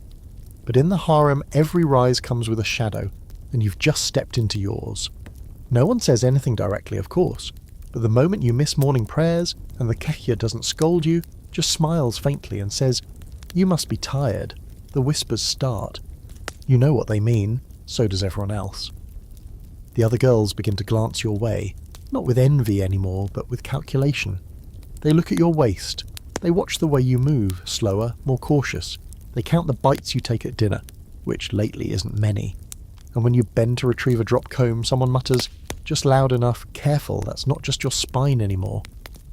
Because now it might not be just you in that body. Rumours move faster than eunuchs in this place. One day you're just a favourite. The next, you're a potential mother to the next sultan. And once that thought even enters the collective imagination, everything changes. You're not allowed to confirm anything, of course. Not yet. That's for the Valide Sultan to announce. If, and only if, it's real. So for now, you live in a limbo of possibility. You're offered more pillows at night. Thicker cushions beneath your knees in the prayer room. You're escorted more often, watched more closely. You're told to rest, but also to appear at meals. You're expected to smile, but not too much. Any sign of smugness would be dangerous. The truth is, you don't know yet. Your body has been strange lately, tired. Warm at odd times. Your cravings have changed. Bread over fruit, rosewater over sherbet. And your dreams? wild. One night you dreamed of a bird with a crown on its head. Another, of a silver bowl overflowing with milk. You whispered these images to your closest confidant, and she went pale. "You need to see the dream reader," she said. "Yes, because that's a real thing." Fringe fact: the harem employed trained dream interpreters, women or palace scholars, who specialised in deciphering symbols, especially from concubines. A dream about milk often meant fertility. Birds were usually signs of soul transitions. If multiple girls had the same dream on the same night, it was recorded and taken very seriously. Some dream interpretations even made their way into royal decisions. One advisor reportedly delayed a military campaign for 3 months after a concubine dreamt of a crumbling sword. You go, not because you're convinced, but because you're curious. You're led through a passage you've never seen, to a room with a low ceiling and walls covered in silver charms. The dream reader is old, quiet, her nails are stained with henna, and she smells of mint. She listens as you recount the bird, the milk, the strange warmth in your chest. She says nothing for a long time. Then softly she says, "You're not dreaming alone." You don't sleep well after that. Days pass. The Sultan doesn't summon you, not because he's forgotten you, but because if the Valide Sultan suspects you might be carrying his child, protocol requires space, rest, observation. You're in a holding pattern now, like the moon in its final crescent, about to shift into something new, but not quite there yet. The waiting is agony. Every twinge in your stomach feels loaded. Every skipped period is clocked, not just by you, but by every woman who watches your every movement with the sharpness of a hawk circling prey. They don't want you to fail, not all of them, but some do. You start getting gifts you didn't ask for, a talisman in your bath towel, a dried fig wrapped in red cloth tied with hair, not yours, someone else's. You don't eat it, you burn it. Because this is the other side of potential motherhood. The shadowy side, the one people don't write poems about. If you're pregnant with the Sultan's child, especially a son, you're no longer just a favourite. You're the future. You're protected. You're powerful. And power breeds enemies. You begin sleeping with a candle lit, the wick covered so the room stays dim but the flame still burns. You keep rosemary under your pillow just as one of the older women told you. You drink saffron tea before bed and refuse any sweets that weren't made in the Valide Sultan's kitchen. Even your bath schedule changes. Now, 2 eunuchs wait outside the room instead of 1. A kahya personally tests the bathwater temperature. You're told to avoid certain oils, no cinnamon, no heavy musk, nothing that could be too hot for the body. And you begin to sense something else, a distance subtle but unmistakable from the Sultan himself. He doesn't ignore you. But he doesn't summon you either. This is tradition, custom.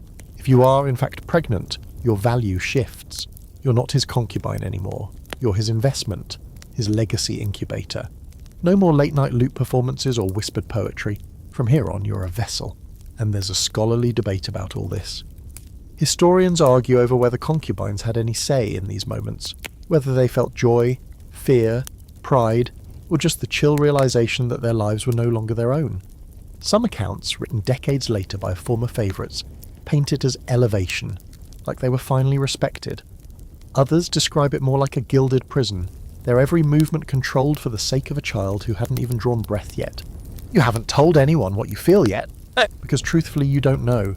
You just know you've stopped dreaming of escaping, and started dreaming of a child with your eyes, and his father's temper. One morning you're summoned to the Valide Sultan's chamber. She doesn't speak right away, just studies you, then offers you a chair, not a cushion, a real chair. She says, "You'll rest here for a while, we will see." You nod. That's all it takes. And as you're escorted to a new room, one with pale blue curtains and a bed made entirely of velvet, you realise that your days of silk seduction are over. Now, you're playing for legacy, and legacy doesn't play nice. The palace is different in the morning. You've never noticed it before. Always too busy being told where to go, what to wear, how to smile. But now, as you step onto the cold tile in your softest slippers and take your tea alone in the small antechamber beside your new quarters, you see it. The hush. The quiet hours before the real power games begin, before the kitchens clang and the bath fires blaze, before girls start whispering in corners and kahyas start snapping fans in irritation. There's a kind of reverence in the air. And this morning you are not required to move quickly. In fact, you are encouraged to slow down. Because now, after weeks of suspicion and silence, the news has been confirmed. You are pregnant with the Sultan's child. You haven't been told in so many words. That would be too direct for the harem. Instead, the evidence arrives in a series of gestures. A new physician, older and wrapped in layers of lavender silk, arrives and begins visiting you every third day. A nursemaid is assigned, not for the baby, but for you. Your meals change, softer, warmer, more broths, less citrus, a steady supply of saffron, almond milk and honeyed rice. And then there are the mornings, like today, where instead of rushing to prayer or rehearsals, you are gently awakened and left to ease into the day. Your only task is to be well, to exist, to grow something important. But with privilege comes paranoia. You're told not to climb stairs if you can avoid it. So a chair with wheels appears, not exactly a throne, more like a cradle on wheels, with a padded seat and a silk drape.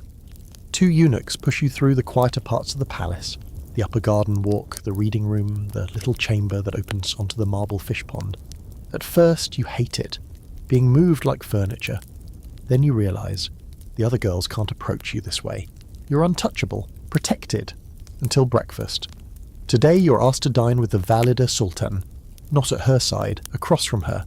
Still an honour, but also a test. The table is low, carved from dark wood, covered in figs, pastries and steaming dishes you haven't tasted in weeks. The light cuts through the lattice windows and lands right in the middle of the table, illuminating a single glass of cold, bitter tea. Yours. That's your cue. This is the morning audience. The moment every favourite dreads and dreams of. It's not what happens the night of, when you're chosen. It's what happens the morning after, when decisions are quietly made over food. The Valid Sultan sips from her cup, gestures to your plate. Eat, she says. You do. Slowly. No slurping. One bite at a time, no visible nerves. She watches you, not with kindness or cruelty, but calculation. She is measuring something invisible. Not just your etiquette, but your composure, your confidence, your survival instinct. I had a dream, she says. You freeze slightly. In the dream, she continues, you were holding a bowl of milk. It tipped, but nothing spilled. A test, or a warning, or maybe just a dream. You nod. That means the child is strong, you offer, gently. She says nothing. Later, after the tea is cleared and you're wheeled back to your quarters, you notice something new on your breakfast tray the next day. A folded napkin embroidered with a single tulip, barely visible. It's her sign. Approval. For now. Fringe fact. In the later centuries of the Ottoman Empire, mothers of potential heirs often wielded more influence than the concubines themselves. Pregnancy could make a woman powerful, but motherhood of a son made her lethal. Several Valida sultans had once been favourites like you. One even orchestrated the removal of her own rivals while she was pregnant, ensuring her child's safety before it had even taken its first breath. You're starting to understand the logic, because now the danger isn't just ambition, it's legacy. And legacy has enemies. Your food is tasted before you eat it, quietly, discreetly. A girl from the kitchens pretends to clean your spoon, but you see her pause, sniff and test. Your bath water is drawn in your presence, and the water jug sealed with wax. You're encouraged to avoid certain visitors, which is code for any girl you've ever accidentally bested. The Sultan doesn't visit, but he sends gifts. A rosewood hair comb. A set of Turkish delight flavoured with apricot and dusted in edible gold. One afternoon, a caged bird, an actual parrot, arrives. It's vibrant, loud, ridiculous.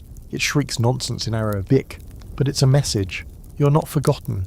You feed the bird pomegranate seeds and wonder what it must be like to fly away.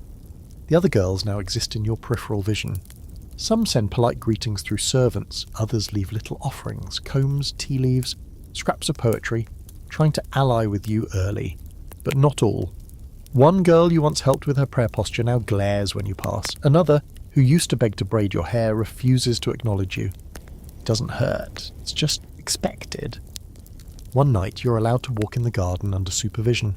The breeze is light, the moon is out, and as you sit beneath a jasmine tree, the Validi Sultan appears beside you, as if summoned by thought alone. She sits. She doesn't look at you, but speaks softly. "You're carrying the future," she says. "Protect it with silence." You nod. She adds, "Speak only when it is safe to be remembered." You understand that night the cold tea you drink before bed tastes stronger than usual. Bitter, bracing. You sip it all the same. Your body is no longer your own. It belongs to history, to rumour, to inheritance. And in the morning you will wake again to the quiet clinking of breakfast trays, the hush of slippers on tile, and the sound of your own heartbeat echoing louder than ever. Because now every breath you take isn't just yours. It might belong to a sultan not yet born. They say perfume is memory, that a scent can wrap itself around a moment so tightly that years later it still lingers. Tonight your room smells like lilac. Not rose, not jasmine. Lilac. Subtle. Out of season. Intentional. That's how you know something's happened. Something new. The moment the scent hits your nose, you sit up straighter. You've been in the harem long enough now to understand what that means. Someone is making a move, a strategic one. You're no longer in the early days of flirty glances and coy poetry readings. You're in the thick of it now, and the battlefield. It isn't paved in marble, it's soaked in perfume. The girls have started turning on each other in ways that require no knives. That would be too obvious. Instead, they use scent, mirrors, fabric, syrups, all disguised as beauty, pleasure, indulgence. But make no mistake, this is war. It starts quietly, of course. One concubine accidentally spills a tar of roses on another's robe. Another finds her favourite hair oil, replaced with a weaker, sour-smelling substitute. Small things, easily denied. But the intent is clear: unsettle the competition, damage their rhythm, make them second-guess themselves just enough to falter in front of the valid sultan. Or worse, in front of the sultan himself. You're not immune. Last week your tea arrived late, only by 3 minutes, but that's not normal. And when it did, it smelled faintly different.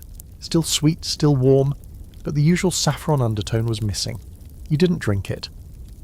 Just smiled, set it aside, and watched the kahir's reaction. Her blink was just a hair too slow. Someone is testing you. Fringe fact. In the later Ottoman harem, subtle sabotage became an unofficial art form. Girls would slip pins into the hems of rivals' robes, just enough to catch and trip during a bow. Some crushed up bitter herbs and blew them across rooms, hoping to trigger sneezing fits during important presentations. Others used hair tonics mixed with vinegar designed to frizz and dry. You'd never get caught, but you'd be noticed. And in this place, how you're noticed matters more than anything. Tonight, the real warning arrives in the form of scent. Lilac is not part of your assigned scent profile. Each favourite is paired with an aroma chosen to suit the sultan's preferences and to create consistency. Yours has always been orange blossom, with a hint of sandalwood. Comforting, balanced, familiar. But this lilac, it doesn't belong. It fills your chamber, your clothing, even your hairbrush. It's not an accident. You summon your attendant. Who changed the incense blend? She looks confused, swears she didn't touch it. You don't press her. Either she's telling the truth or she's been bought. You spend the rest of the evening cleaning the scent from your fabrics. Lavender water, fresh air, mint leaves crushed into the lining of your robe. You burn sage, not traditional, but effective. The room clears, but not the message. Someone wants you off your game, and that means they're getting desperate. Later that night, a mirror arrives. A gift, supposedly from one of the Sultan's distant cousins visiting the palace. It's polished bronze, framed in silver, shaped like a teardrop. No note, no signature. Just a servant delivering it and bowing too low before backing out of the room. You don't touch it. There's an old superstition among the harem girls. Mirrors reflect more than your face. They reveal intent. And cursed ones, they distort it. There are stories of girls whose mirrors cracked without reason. One looked into hers and saw her own face. Older, aged, as if time had jumped ahead to warn her. You cover it with a scarf. The next morning, 2 girls are caught fighting near the baths. Not loudly, not violently, but physically. One pushed the other hard enough to leave a bruise. The cause? A misplaced scent vial. Lavender again, suspicious. The valid Sultan's steward intervenes. No punishment is announced, but both girls are moved to different quarters. Quiet reassignments. The kind you don't come back from. You've reached the part of the game where trust evaporates, where every bite of melon must be inspected, where you start counting the steps between your room and the prayer chamber just in case someone has loosened a tile. The eunuchs begin walking in pairs, even the kahirs are quieter. You start keeping your own stash of herbs, mint for clarity, clove for sharpness, dried lemon rind to chew when you feel uncertain. You never drink unless it's served by your personal steward. You wear only your assigned perfume. You inspect your comb twice. And yet, the Sultan sends you a gift. A scarf, hand-embroidered, purple silk, stitched with gold tulips. It's a beautiful piece, luxurious and intentional. Tulips again. You remember the first time you saw that symbol on your bedding, on your sash, in the smallest corner of your tea napkin. You've become symbolic now. Not just the favourite, the mother of his child, or so the court believes. Whether or not your body confirms that promise doesn't matter yet. The perception alone has turned you into a political figure. You represent succession, stability, danger. And that makes you a target for every woman who hoped she would be the one. The Valide Sultan calls for you that evening. Not urgently, gracefully, as always. You're brought to her chambers where incense burns low and the air feels like dusk. She asks no questions about the mirror, the scent, the fighting. She simply lifts her hand and an attendant brings forward a necklace. Wear this, she says. When the time comes, they will know who you are. It's not just a necklace. It's a signal. A piece of armour made to look like ornament. You nod, because you understand now. The battlefield has moved. No longer in the bathhouse or the library or the recitation room. Now it lives in the air itself, in perfume, in powders, in quiet, scentless war. And you've learned to breathe through it. Your room has changed again. You're not sure when exactly it happened. Overnight, maybe, or while you were being led through the gardens for your morning sun. But when you return, it's unmistakable. Your cushions have been replaced. The mirror gone. The bed no longer draped in embroidered silk. The tulip-stitched blanket is folded tightly and placed in the corner like a farewell. There's no incense burning, no tray of fruit, just a chill in the air and the steady hum of silence. They've moved you to one of the Sooko Dela, the cold rooms. They don't announce it. They never do. There's no decree, no dramatic confrontation. Just a quiet reallocation, like changing a name on a roster, or editing a footnote in a dusty archive.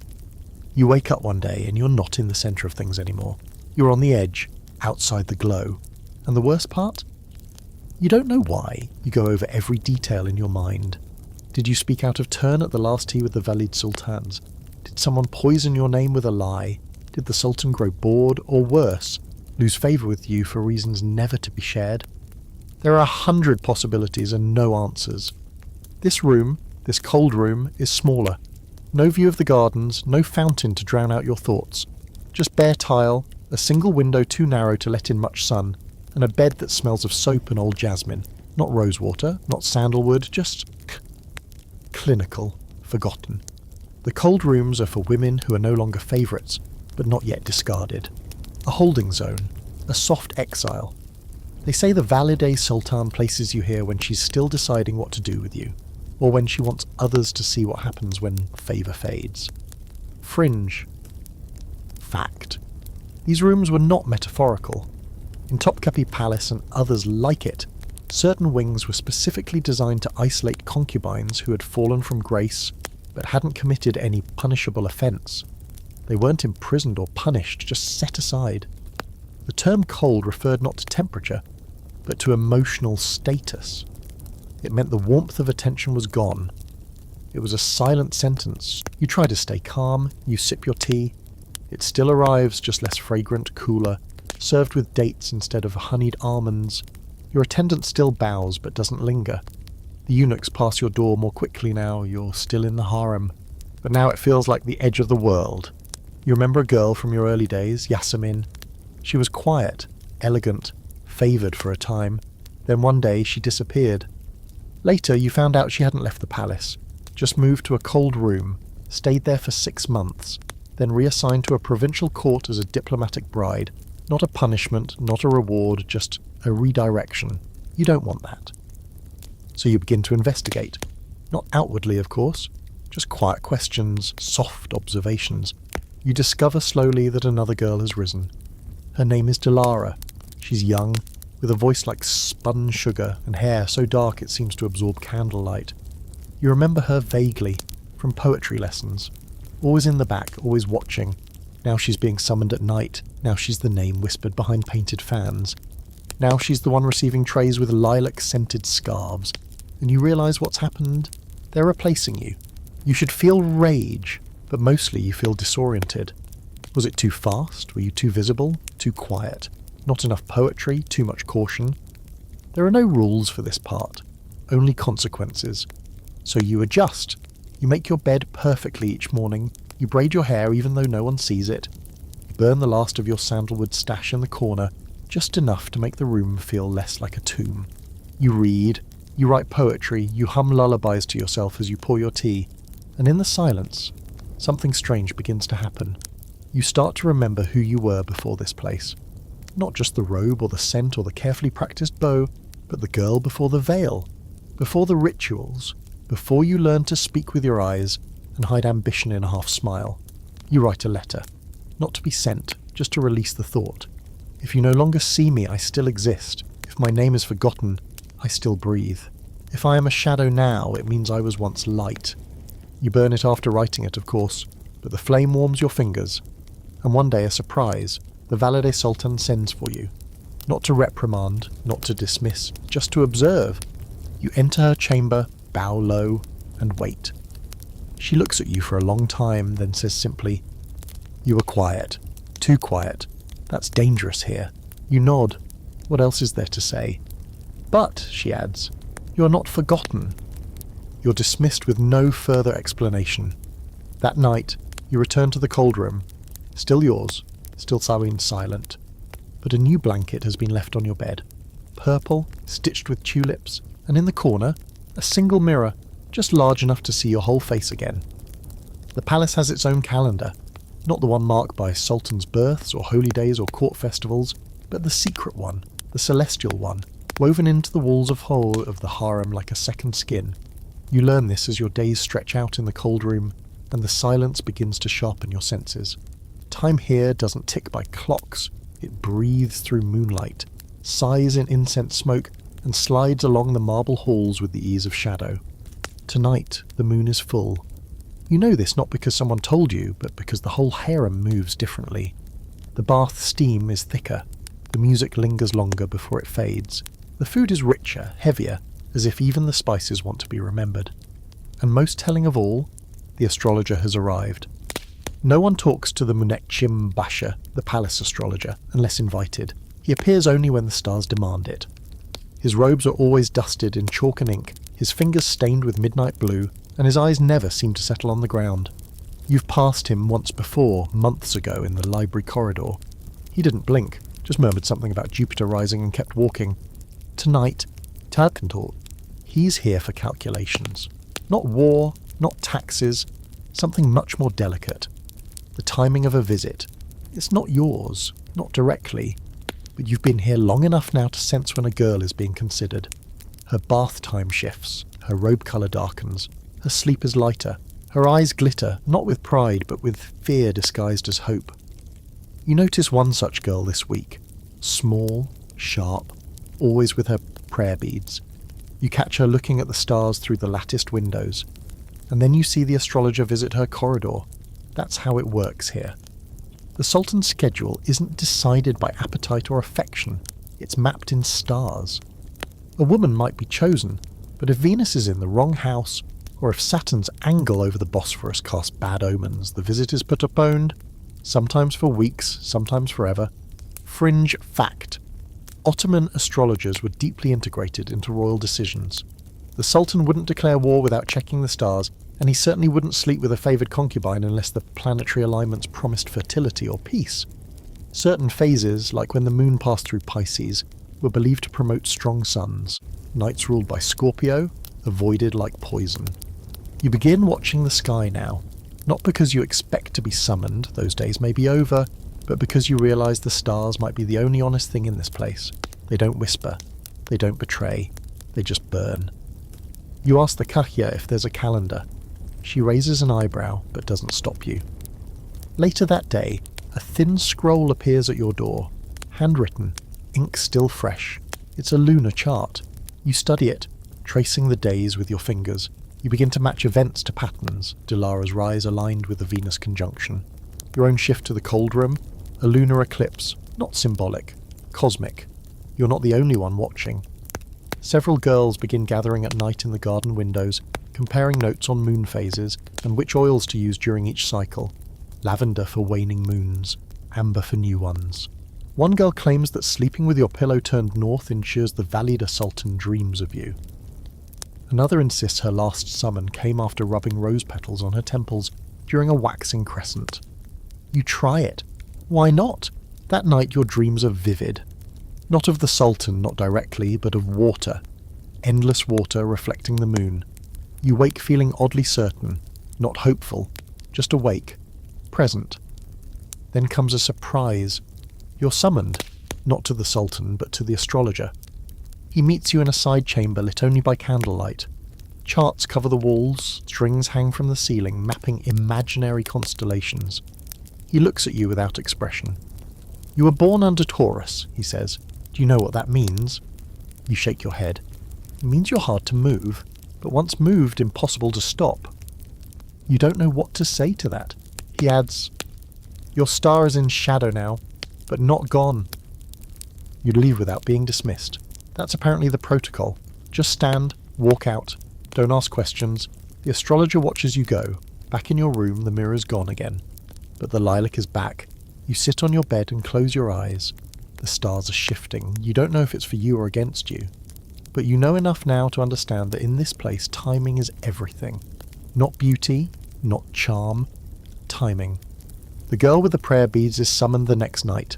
You see her return at dawn. Her steps are light, her face unreadable. She doesn't eat breakfast the next morning. She doesn't sit with anyone. You think about your own timing. When you arrived, when you rose, when you slipped. You begin tracking your dreams, writing them in tiny script beneath the lunar calendar scroll. Water, birds, blankets covered in blood-red embroidery, a mirror that shows someone else's face. You leave the scroll where someone might find it, not obviously, just carelessly enough. Because maybe the astrologer isn't the only one who reads signs. Maybe the Valide Sultan dreams too. Maybe she remembers that milk bowl, the one that tipped but never spilled. And maybe, just maybe, the stars haven't finished with you yet. You never expected to learn the Sultan sleeps diagonally. It's not something they tell you in poetry class or etiquette drills. But here you are, in the study of a court architect, summoned unexpectedly and led through corridors you've never seen, staring at a miniature model of the Sultan's private bedchamber, where the tiny figure of the bed is angled at 45 degrees from the room's corner. He believes dreams are stronger this way, the architect says, like it's obvious. The diagonal opens the body to multiple energy channels, according to his astrologer at least. You nod as if you understand. You don't. But this is a glimpse behind the curtain few ever get, and you're not about to waste it. The room smells like cedar and ink. Scrolls line the walls, architectural sketches flutter on polished wood tables, renderings of domed roofs, secret corridors, and yes, elaborate beds. The man across from you, an older court designer with white streaks in his beard, and hands stained with charcoal, explains how the angle of the Sultan's bed isn't just tradition, it's strategy. He doesn't sleep at the centre, he says. No symmetry. Symmetry invites stillness, stagnation. The diagonal points toward the Qibla, but also away from the door. It's protection and a power, both. You realise this whole time you've thought the Sultan's chambers were a space of pleasure, but they are also a space of war, of dreams, of control. Fringe fact, Ottoman royal beds weren't just furniture, they were rituals made solid. The Sultan's bed might be placed in alignment with astrological principles, Islamic spiritual guidance, or even ancient theories of dream orientation. Some believe that sleeping with the head pointing east ensured clearer visions. Others swore by north-south alignment for longer life. There's evidence that some sultans even rotated their bed seasonally, adjusting for light, temperature, and spiritual flow. Your own bed in the cold room has never changed position. It hugs the wall as if afraid to be seen. But after this conversation, you go back and quietly drag it, not far, just a little, so it now faces the window. A small shift, a diagonal. Maybe it's nothing. Maybe it's the beginning of something. That night your dreams are electric. You see a tulip that bleeds red ink into snow, a baby wrapped in gold cloth placed on a pillow made of stars, and a voice, faint but steady, repeating your name, not the one you were born with, the one the palace gave you. When you wake, you write it all down.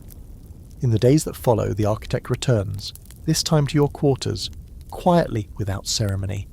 He brings a small wooden box, inside a miniature pillow, diagonally cut, stuffed with silk. The Valide Sultan thought you might sleep better, he says. That alone nearly breaks you. Because this, you realise, is not just a gift. It's an invitation to shift again. You're moved to a new room, not as lavish as your peak quarters, but not the cold room either. It's warm, central, close enough to the inner garden to hear the fountain in the mornings. And the bed, it's placed diagonally, intentionally. It faces the eastern window, catching sunrise just enough to tint the sheets with gold. Everything is subtle here. No one says your name aloud, but the girls glance when you pass. The servants linger slightly longer. A new robe arrives, plum again, like the one you wore before things began to unravel. There's even a new tea laced with rose and ginger, spicy, alert. And then the Sultan's astrologer visits once more. This time he speaks directly. There is a conjunction this week, he says. Mars and Venus, rare, significant. You nod, waiting. You will be summoned, he continues, eyes scanning the sky through the high courtyard latticework. But it may not be what you expect, and you don't ask questions, you've learned not to. Instead, you prepare. You clean your bed yourself, rub lavender into the sheets, polish the pillow edges, you wear the diagonal cut scarf sent weeks ago. And that night, you sleep as you have never slept before, centered, facing east. Dreams pouring in like wind through an open lattice. You dream of the Sultan, not in the usual way. He is younger, alone. He walks through a snow-covered garden, barefoot, searching for something. You follow, but he never sees you. You wake with a start and find a tray waiting. Tea, honey, a fresh slice of melon carved into the shape of a crescent. And beneath the cup, a note. One word. Tonight. The bed is already turned. The robe selected, the timing mapped in stars. You know now that nothing in this palace, nothing is random. Even the way the Sultan sleeps is part of a larger web, a belief system, a myth, and now you're stepping back into it. The room is quiet. You inhale the faint scent of sandalwood and brush your hair twice. No more. You dress without help. You place the miniature pillow in the centre of your bed, just as the architect had shown you. Diagonal, power flowing, protection facing east, you sit, you wait. And somewhere in the palace, the stars begin to turn. You're told not to bring anything with you. Not a comb, not a scarf, not even your prayer beads, just your robe, your breath, and whatever strength you have left. The eunuch says nothing as he leads you through the back corridors, where even the oil lamps burn lower, where the tiles feel colder, where the silence holds secrets that still echo from centuries ago. This isn't the usual path. You've taken that one before, the polished halls that lead to the Sultan's chamber scented with jasmine, guarded by gold-trimmed screens. No, this path is older, plainer. The stone walls are bare. The door at the end isn't carved or gilded. It's solid, dark wood, ancient. And when it opens, the scent hits you like a whisper from the past. Ink, musk, and old parchment. You're in the hidden study, one of the private restricted chambers tucked deep in the palace. Very few ever enter it.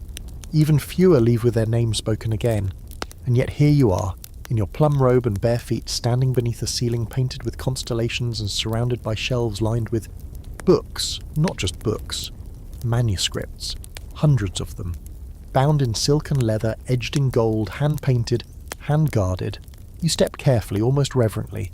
One lies open on the table in the centre of the room. Its pages shimmer under a single lantern. You lean forward and realise what it is. It's a manual, not of war, not of prayers, of pleasure. Erotic arts, as the scholars might phrase it, but more than that, it's philosophy. Technique, ancient knowledge passed woman to woman, artist to queen, performer to empress.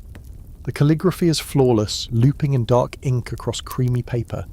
The illustrations are delicate, not crude. A woman tilting her head, another reclining sideways, the curve of a wrist, The placement of fingers, the language of the body inked in symbols older than this palace. You can't breathe. You turn the page. There's a diagram of breathing rhythms, another of suggested movements under specific moon phases. One margin features poetry that seems innocent until you read it aloud. Then it hums with meaning, with heat. Fringe fact, Ottoman harems, especially in the Golden Age, were home to some of the finest collections of erotic literature and visual instruction ever produced. Far from being taboo, these texts were considered educational tools for concubines, especially those likely to spend nights with the Sultan. Some were imported from Persia or India. Others were written by women in the harem themselves. Yes, women, literate, educated, observant. They documented what worked, what didn't, what made a man fall in love, and what made him obsessed. You wonder who copied this manuscript, whose hands touched this very page, who read it and whispered its verses under her breath before stepping barefoot into the Sultan's chamber. And what happened to her? The eunuch coughs lightly. You look up. A second book is placed beside the first. This one's smaller, newer, bound in soft green silk. There's no title, just a tulip stitched into the cover. When you open it, your breath catches again. This one was written by a woman you know. You recognise her name, not her real name, the one given by the palace, but you knew her voice, her gait, the way she used to pour her tea with a tilt of the wrist that always seemed too graceful to be accidental. She wrote this. You flip through quickly, hands trembling. There are notes in the margins, not just about technique, about emotion, connection. Touch first with silence. Never kiss in rhythm. If he asks about your dreams, lie once, then tell the truth. These aren't just instructions, they're survival strategies. This isn't just about seduction. It's about staying alive. You realise for the first time that everything you've done until now, every step, every bow, every poem, has been practice. This is the real lesson. Not performance, power. These women wrote their own gospel, and it wasn't about pleasing him. It was about guiding him, leading him without him knowing he was being led. You understand now why they didn't teach you this sooner. You weren't ready. Now you are. A final page is marked with a thin gold ribbon. It's blank, almost, except for one line. You are not what he desires. You are what he remembers. The eunuch gestures gently toward the door at the far end of the chamber. Not the one you came through, another. You tuck the green silk book under your robe. No one says anything. You walk through. The hallway narrows, lanterns flicker. At the end, another door. This one you open yourself. Inside is a smaller chamber lit with one lamp scented with cardamom. There's a couch low in velvet and beside it a tray of sherbet. No music, no audience, just silence. And him. The Sultan sits not like a ruler. Not tonight. He looks tired, not weary, tired. Like the weight of decisions and dreams has caught up with him all at once. He doesn't speak. Neither do you. You sit across from him. No bow, no performance. You place the green book on the tray beside the sherbet. Then softly you say, "You won't remember what I wore, but you will remember this." And he does. Because you've changed the game. You've moved from favourite to author of your own story, no longer waiting for invitations. You're the invitation now, the idea, the blueprint. You're what stays when the perfume fades, what lingers after the curtain closes. And somewhere deep in the library vaults, under layers of velvet and silence, your name will be written in the margins, just small enough to hide, just powerful enough to change everything. There's a gold-handled hairbrush sitting on your vanity now. It wasn't there yesterday. You'd know. It's impossible to miss. Not because it's especially flashy, but because in the harem, something as personal as a brush doesn't just appear without meaning. Every item placed in your quarters is deliberate, measured, coded. You pick it up slowly, as if it might whisper a secret. The bristles are boar hair, tipped in silver. The handle is warm to the touch, not from the sun, it hasn't seen daylight, but from use. Someone has handled this recently. The base is engraved with a tiny symbol, a crescent moon above a mirror. You recognise the mark. It belongs to the Valid Sultan. This is a message.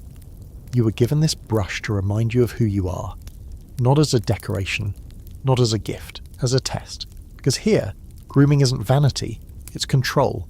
And who's allowed to touch your hair says everything about who you are and what you represent. In the early days, when you were still a nameless carrier, someone else always combed your hair. You sat on a cushion while older girls brushed it carefully, silently, untangling each strand with reverence. It was a ritual of humility. a way to remind you that your body was not entirely yours. Not yet. It was being prepared, presented, polished for the palace. Now, no one touches your hair unless you allow it. That shift is enormous. Fringe fact. In many Ottoman harems, hair care was layered with symbolism. To comb someone's hair was to express allegiance or dominance. The Valide Sultan often reserved the right to appoint who could style or touch the hair of favoured concubines. Braids were status markers. The number, thickness, even the ribbon colour could signify your standing. Some hair combs were made of ivory and blessed by palace mystics to protect against envy. Others were used to curse. And some girls never let anyone near their hair again. You run the brush through your hair once, twice, slowly. The bristles move gently, catching only slightly on the ends. Your scalp tingles, not unpleasantly, but with awareness, like the memory of 1,000 hands that once treated you like something to be prepared. You stare at your reflection in the mirror. Not the bronze one. That was taken weeks ago. This one is silver-backed, shaped like a teardrop, and what you see in it isn't just your face, it's your legacy forming. You look older now, not aged, not tired, just marked. Like time has etched itself into your cheekbones and whispered secrets through the part in your hair. You're no longer the girl who studied lute music and whispered poems into pillows. You've become the woman others model themselves after. And yet the politics of hair haven't left you. One girl, new, bright-eyed, all innocence and wide gestures, asks if she can borrow your oil blend.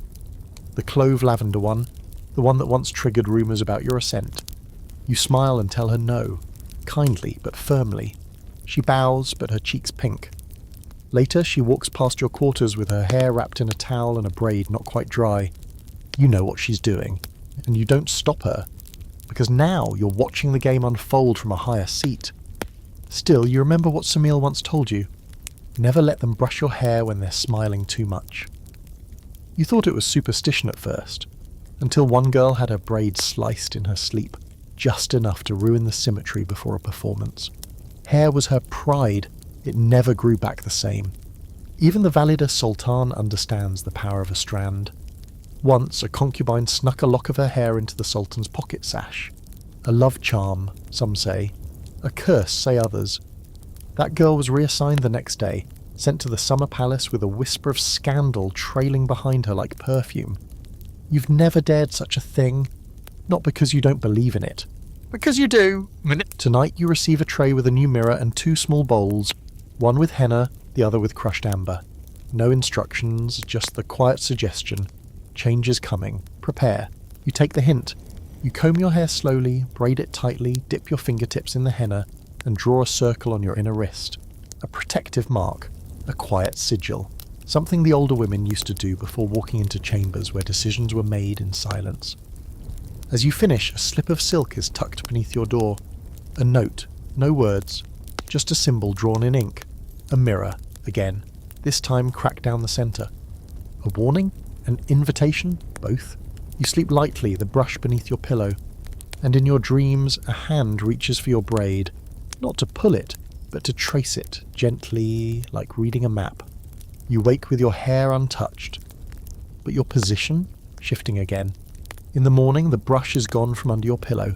In its place, a gold hairpin shaped like a tulip, its stem curled, its petals sharp enough to cut. You smile, because now, even your grooming tools come with edges. At first you think it's the wind, a soft fluttering from the corner of your room, like a curtain stirred by breath. But the windows are closed and there's no draft. It's music, faint, trembling, like notes caught between worlds. The sound drifts in at night now, not from the garden or the fountain courtyard, but from within the palace itself, closer, more deliberate. You listen. A single nave flute, played slowly. Then a pause. Then the rhythmic strum of a canon, a flat zither, barely louder than your thoughts. No voices, no footsteps, just that tender sound threading through the air like silk, slipping under doors and around corners. You're not imagining it. The Gece Musikisi, or midnight music, has returned. It's rare. Even in the golden years of the harem, this custom was reserved for specific nights, when the Sultan couldn't sleep, or when the Valide Sultan wanted to test the atmosphere in her chambers. The tradition was simple. Mute musicians would play in the dead of night, tucked behind screens or seated in alcoves. Sometimes it was for pleasure, sometimes for pressure. You know what it means now. Someone is watching. The music is the mood. And moods are tracked carefully in a place where sound is safer than speech. Fringe fact: there were real palace musicians trained exclusively for the harem. Most of them women, some of them eunuchs. A few were taught to play while mute, or were made mute deliberately to prevent gossip. Their only voice was their instrument. Their job wasn't to perform, but to influence.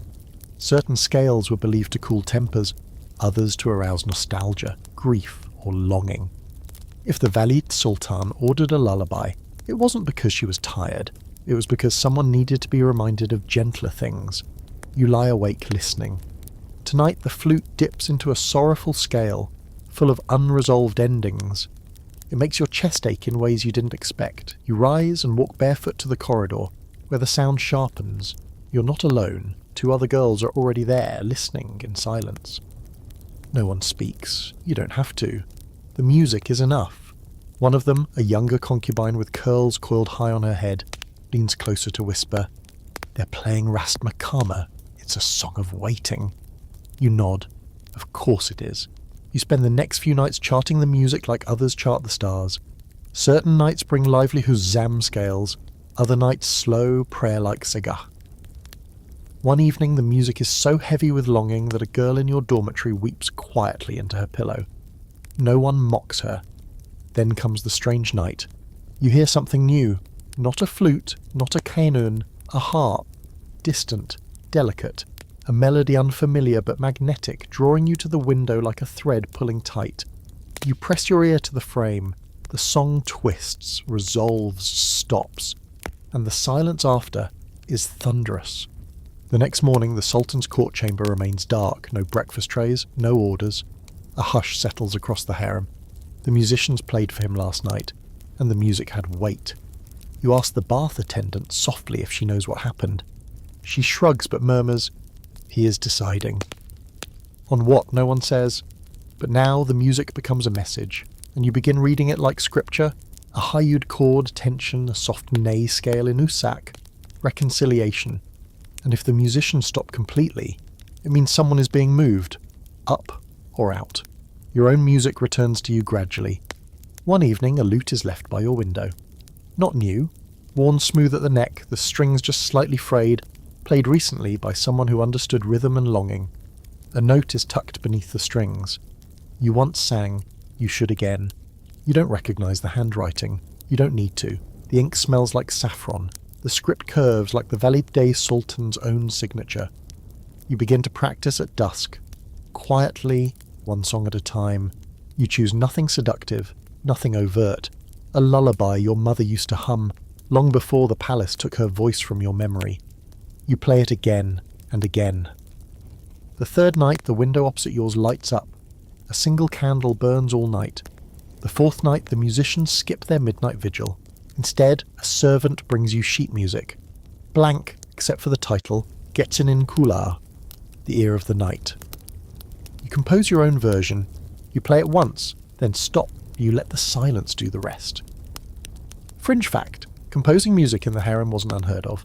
A few rare concubines, usually educated before entering the palace, composed lullabies and devotional music. Some were transcribed and stored in the palace archives. At least 2 were said to have become lullabies for imperial sons. It's possible, though unproven, that a concubine's music helped determine her child's future standing. You don't care about that. Not now. You just care that the music returns. That it sounds a little like your melody. That it winds its way through the palace again, soft and certain. That it stops outside your door for just a moment longer than necessary, and then moves on. The next night no music plays.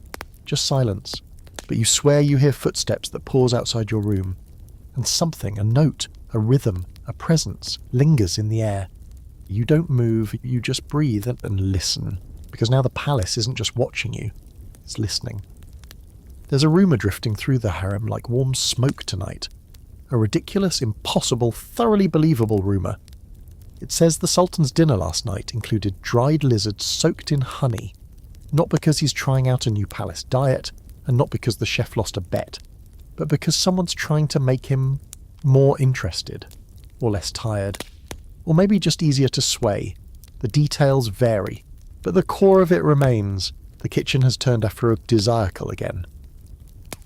You raise an eyebrow when you hear it. The Georgian girl laughs into her sleeve. "They'll be feeding us peacock eyes next," she mutters. You pretend to smirk, but you know this is serious, because in the harem, the menu isn't just about taste, it's strategy. The food served to the Sultan and to you is laced with meanings, intentions, and sometimes very real consequences. Tonight's tray proves it. You receive a dish you haven't seen in months. Lamb simmered in pomegranate molasses and cloves. Served alongside a dish of sticky apricots and walnuts, and beneath that, a bowl of rice scented with saffron and scattered with slivers of almond. There's no garnish, just a faint trace of rosewater in the air. Not enough to be obvious, just enough to say, someone is trying something. You eat slowly, carefully. Nothing tastes wrong. In fact, everything tastes good. Rich, dense, slightly intoxicating. You feel warm after 3 bites. After 5, your mouth tingles. The 7th bite makes your neck flush. You pause, sip water, breathe. This isn't poison, it's a love potion. Fringe fact, Ottoman royal kitchens were often directed to include specific herbs, roots, and even animal ingredients known for their supposed aphrodisiac qualities. Saffron for euphoria, clove for heat, pistachio for stamina, almond for sensuality, even bizarre ones, like ambergris or dried lizard, found their way onto golden platters. They weren't just recipes, they were tools, tactics, spells. You recognise the ingredients now, you studied them once when you were still new. Back then it was theory, now it's dinner. The effect isn't just physical, it's psychological. You start wondering who's behind it. The Valida Sultan? Perhaps she controls the flow of ingredients, or maybe the palace physicians, but that would require a directive. So, maybe it's him, the Sultan himself, reaching across the distance not with words but with spice. Because the man you once saw in that quiet room, barefoot in your dream, tired in reality, isn't driven by desire alone. He's driven by timing, control, curiosity. And this meal, he says he might be curious again. You finish the plate, not because you're hungry, but because it feels like accepting an invitation. And that night there's a second delivery. Not food this time, fruit. 1 fig, split, placed on a tiny silver dish, the edges glisten with syrup, and beside it a note written in a hand you haven't seen before. Ripe. Yours, if you take it. You don't touch it. You stare at it until the candle burns out. The next day you visit the garden. You're escorted as usual, but this time the basket brought for your fruit gathering has been lined with cinnamon bark and tucked with a folded napkin bearing a curious seal, a pomegranate split in 2, with a seed inside each half. That symbol belongs to the inner kitchen. You remember seeing it on a scroll once. It means the food you're receiving is being specially prepared, tailored, intentional, and that means you're not the only one eating strategically. You pass a younger concubine in the garden. She smiles too widely. Her hands smell faintly of cardamom. You nod politely, but note the cinnamon stick tucked into her sash. Another contender. The food war has begun. Not overtly, of course, no one's throwing dates or sabotaging trays, and this is quieter. Meals become coded messages. Who gets the richest dishes? Who receives sherbet laced with mint, or without? Who is still drinking cold tea? Who gets hot? You start keeping a list. You notice that every time you receive almonds, you're summoned to walk the garden path the next day. When you don't get almonds, no walk. You share this with the Georgian girl. She laughs and starts watching her own trays.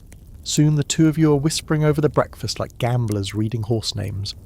Until one morning she says, "I found cloves in my honey yesterday, and look." She pulls back her sleeve. Her wrist is blotched with red. A rash. You blink. "Cloves don't do that," you say.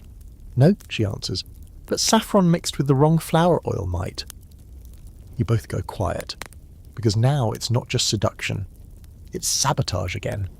And there it is, the real edge of this menu. Anyone can slip a little pleasure into a dish, but anyone can slip danger into it too. You request all your fruit peeled now.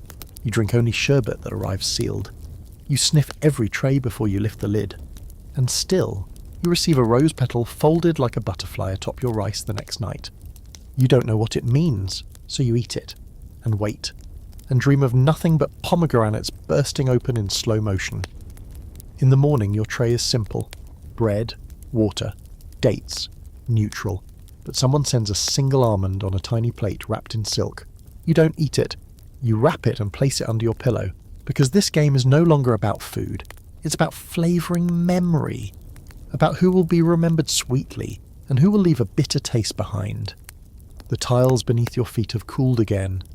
Not from season or draft, but from Zulms. The kind of silence that slips between layers of routine, hushes the laughter near the fountains, stills even the gossips with sharp tongues and sharper eyes. You've seen this silence before. It doesn't mean peace, and it means someone's about to disappear. No one says her name, that's the rule. Once a concubine is dismissed or reassigned or forgotten, her name becomes taboo. You do not speak it. You do not ask where she went. You do not mourn her aloud. Her things are cleared, her space aired out with lemon water, the linens washed, the pillows plumped, and another girl is moved in within 2 days. You knew her, of course, not well, but well enough to know she was gentle, too gentle for this place. She sang songs that didn't flirt and smiled with sincerity.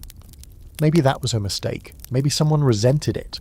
Or maybe the Sultan did, you don't know. But now her slippers sit by the bath door with no feet to wear them. And her favourite brush, the one with the carved ivory handle, has been tucked into the common bin, waiting for someone else's fingers. No one claims it. Because touching a dismissed woman's belongings is bad luck. You learned that early on. Fringe fact. Ottoman harem superstition ran deep, especially around objects. Items associated with dismissed concubines were often avoided or destroyed. Some claimed their spirits could linger in fabrics or perfumes. Certain brushes were burned, some robes buried in the earth near the garden walls. And once, according to one account, a lute that belonged to a disgraced favourite was strung with horsehair and used in rituals to ward off envy. That lute, reportedly, never made a sound again. You remember this now as you pass by her old quarters. The window is open, the bedding stripped, the air heavy with cloves, not the sweet kind, the sharp kind used in ritual cleansings. Something happened, but you keep walking, because stopping would mean acknowledging that the same could happen to you. And you're not ready for that. Not yet. Instead, you focus on the new task left on your breakfast tray. A poem, written in fine calligraphy, unsigned. A single stanza, looping and sharp. The sun cannot see itself, but the water remembers it. You read it 3 times, then turn the page over. Blank. But that verse, it echoes. Not just in meaning, but in origin. You've seen it before, weeks ago, scrawled in the margins of one of the green silk books in the hidden study. A woman's handwriting, fluid and deliberate. The poet was unnamed there too. But now it's come back to you, on your tray, with your tea. This is not a coincidence. Someone wants you to remember that memory itself is a kind of power. You sit with that thought all morning. By afternoon, you're summoned. Not by the Sultan, not by the Velide Sultan, but by a kahya you haven't dealt with in months. One of the older ones, sharp eyes, quiet mouth. She leads you to a room you thought was reserved only for the scribes, the Hafuz Odası or memory room. You've never entered it. Until now. Inside, the walls are lined with records. Not scrolls, not books, fabric rolled and stacked, folded and marked. Every piece a name, every name a story. These are the textile archives, records of concubines stitched into silk, linen and cotton. No portraits, no busts, just patterns. Each girl represented not by words but by colour and symbol. The kahya gestures to a section in the corner. You walk over and find one folded piece of pale lilac muslin stitched with a tulip and a mirror. Small, barely visible. Yours. You inhale sharply. You didn't know your pattern had been added. That meant you'd lasted long enough to be included. It meant someone had decided you were worth remembering. The kahya doesn't speak. She hands you a needle, a single strand of thread, gold, thicker than usual. You may add one thing, she says. You hesitate. Then slowly you add a line beneath the mirror. Not a word. A single golden arc. A half moon. You step back. She nods. And the fabric is folded away again. Fringe fact, this system, though sparsely documented, was real in some form. The idea of archiving women not through written names but through cloth was both protection and control. Names could be erased, Faces forgotten, but a fabric with a tulip or a pomegranate or a half moon.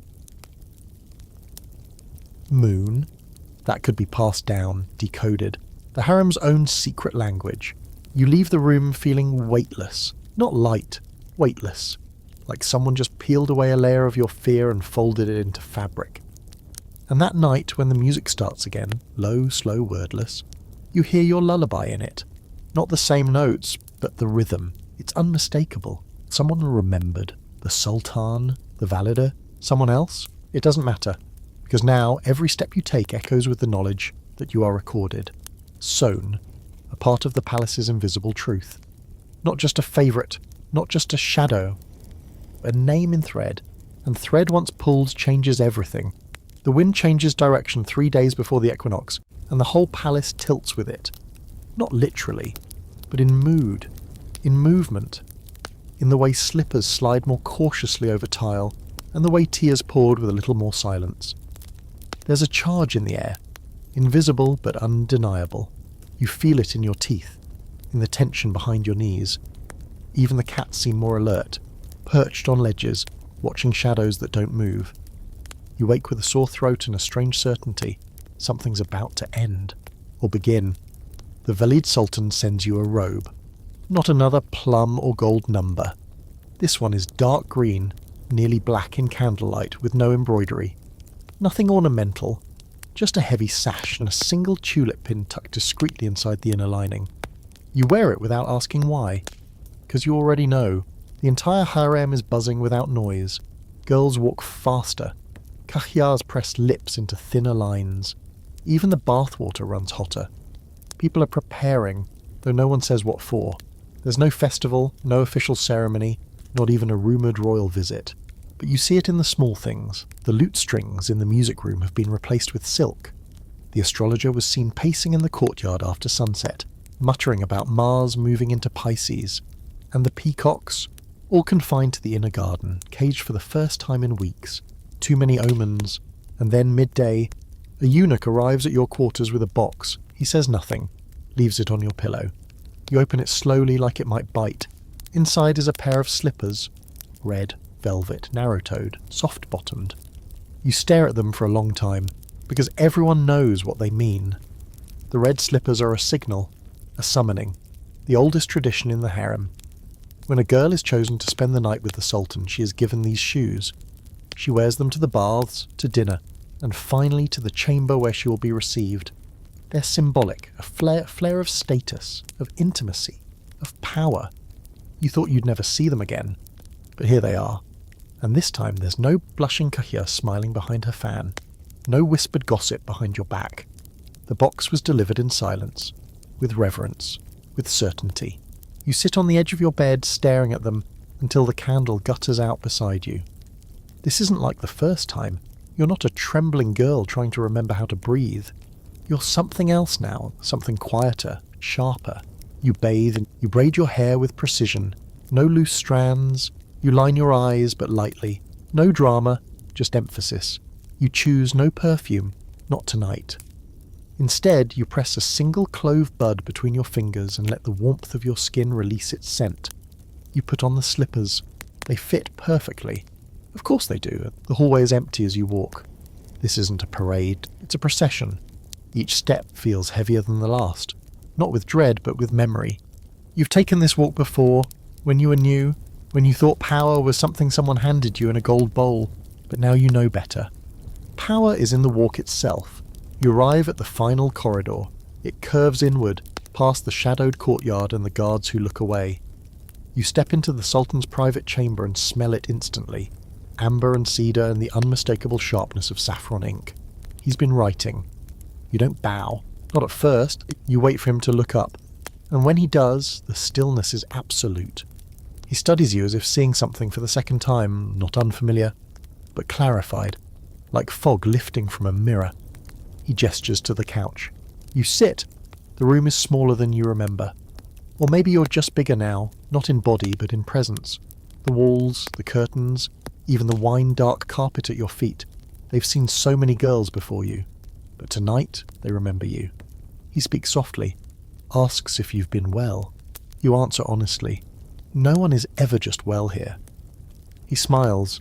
It's real, and tired, and maybe, just maybe, a little grateful.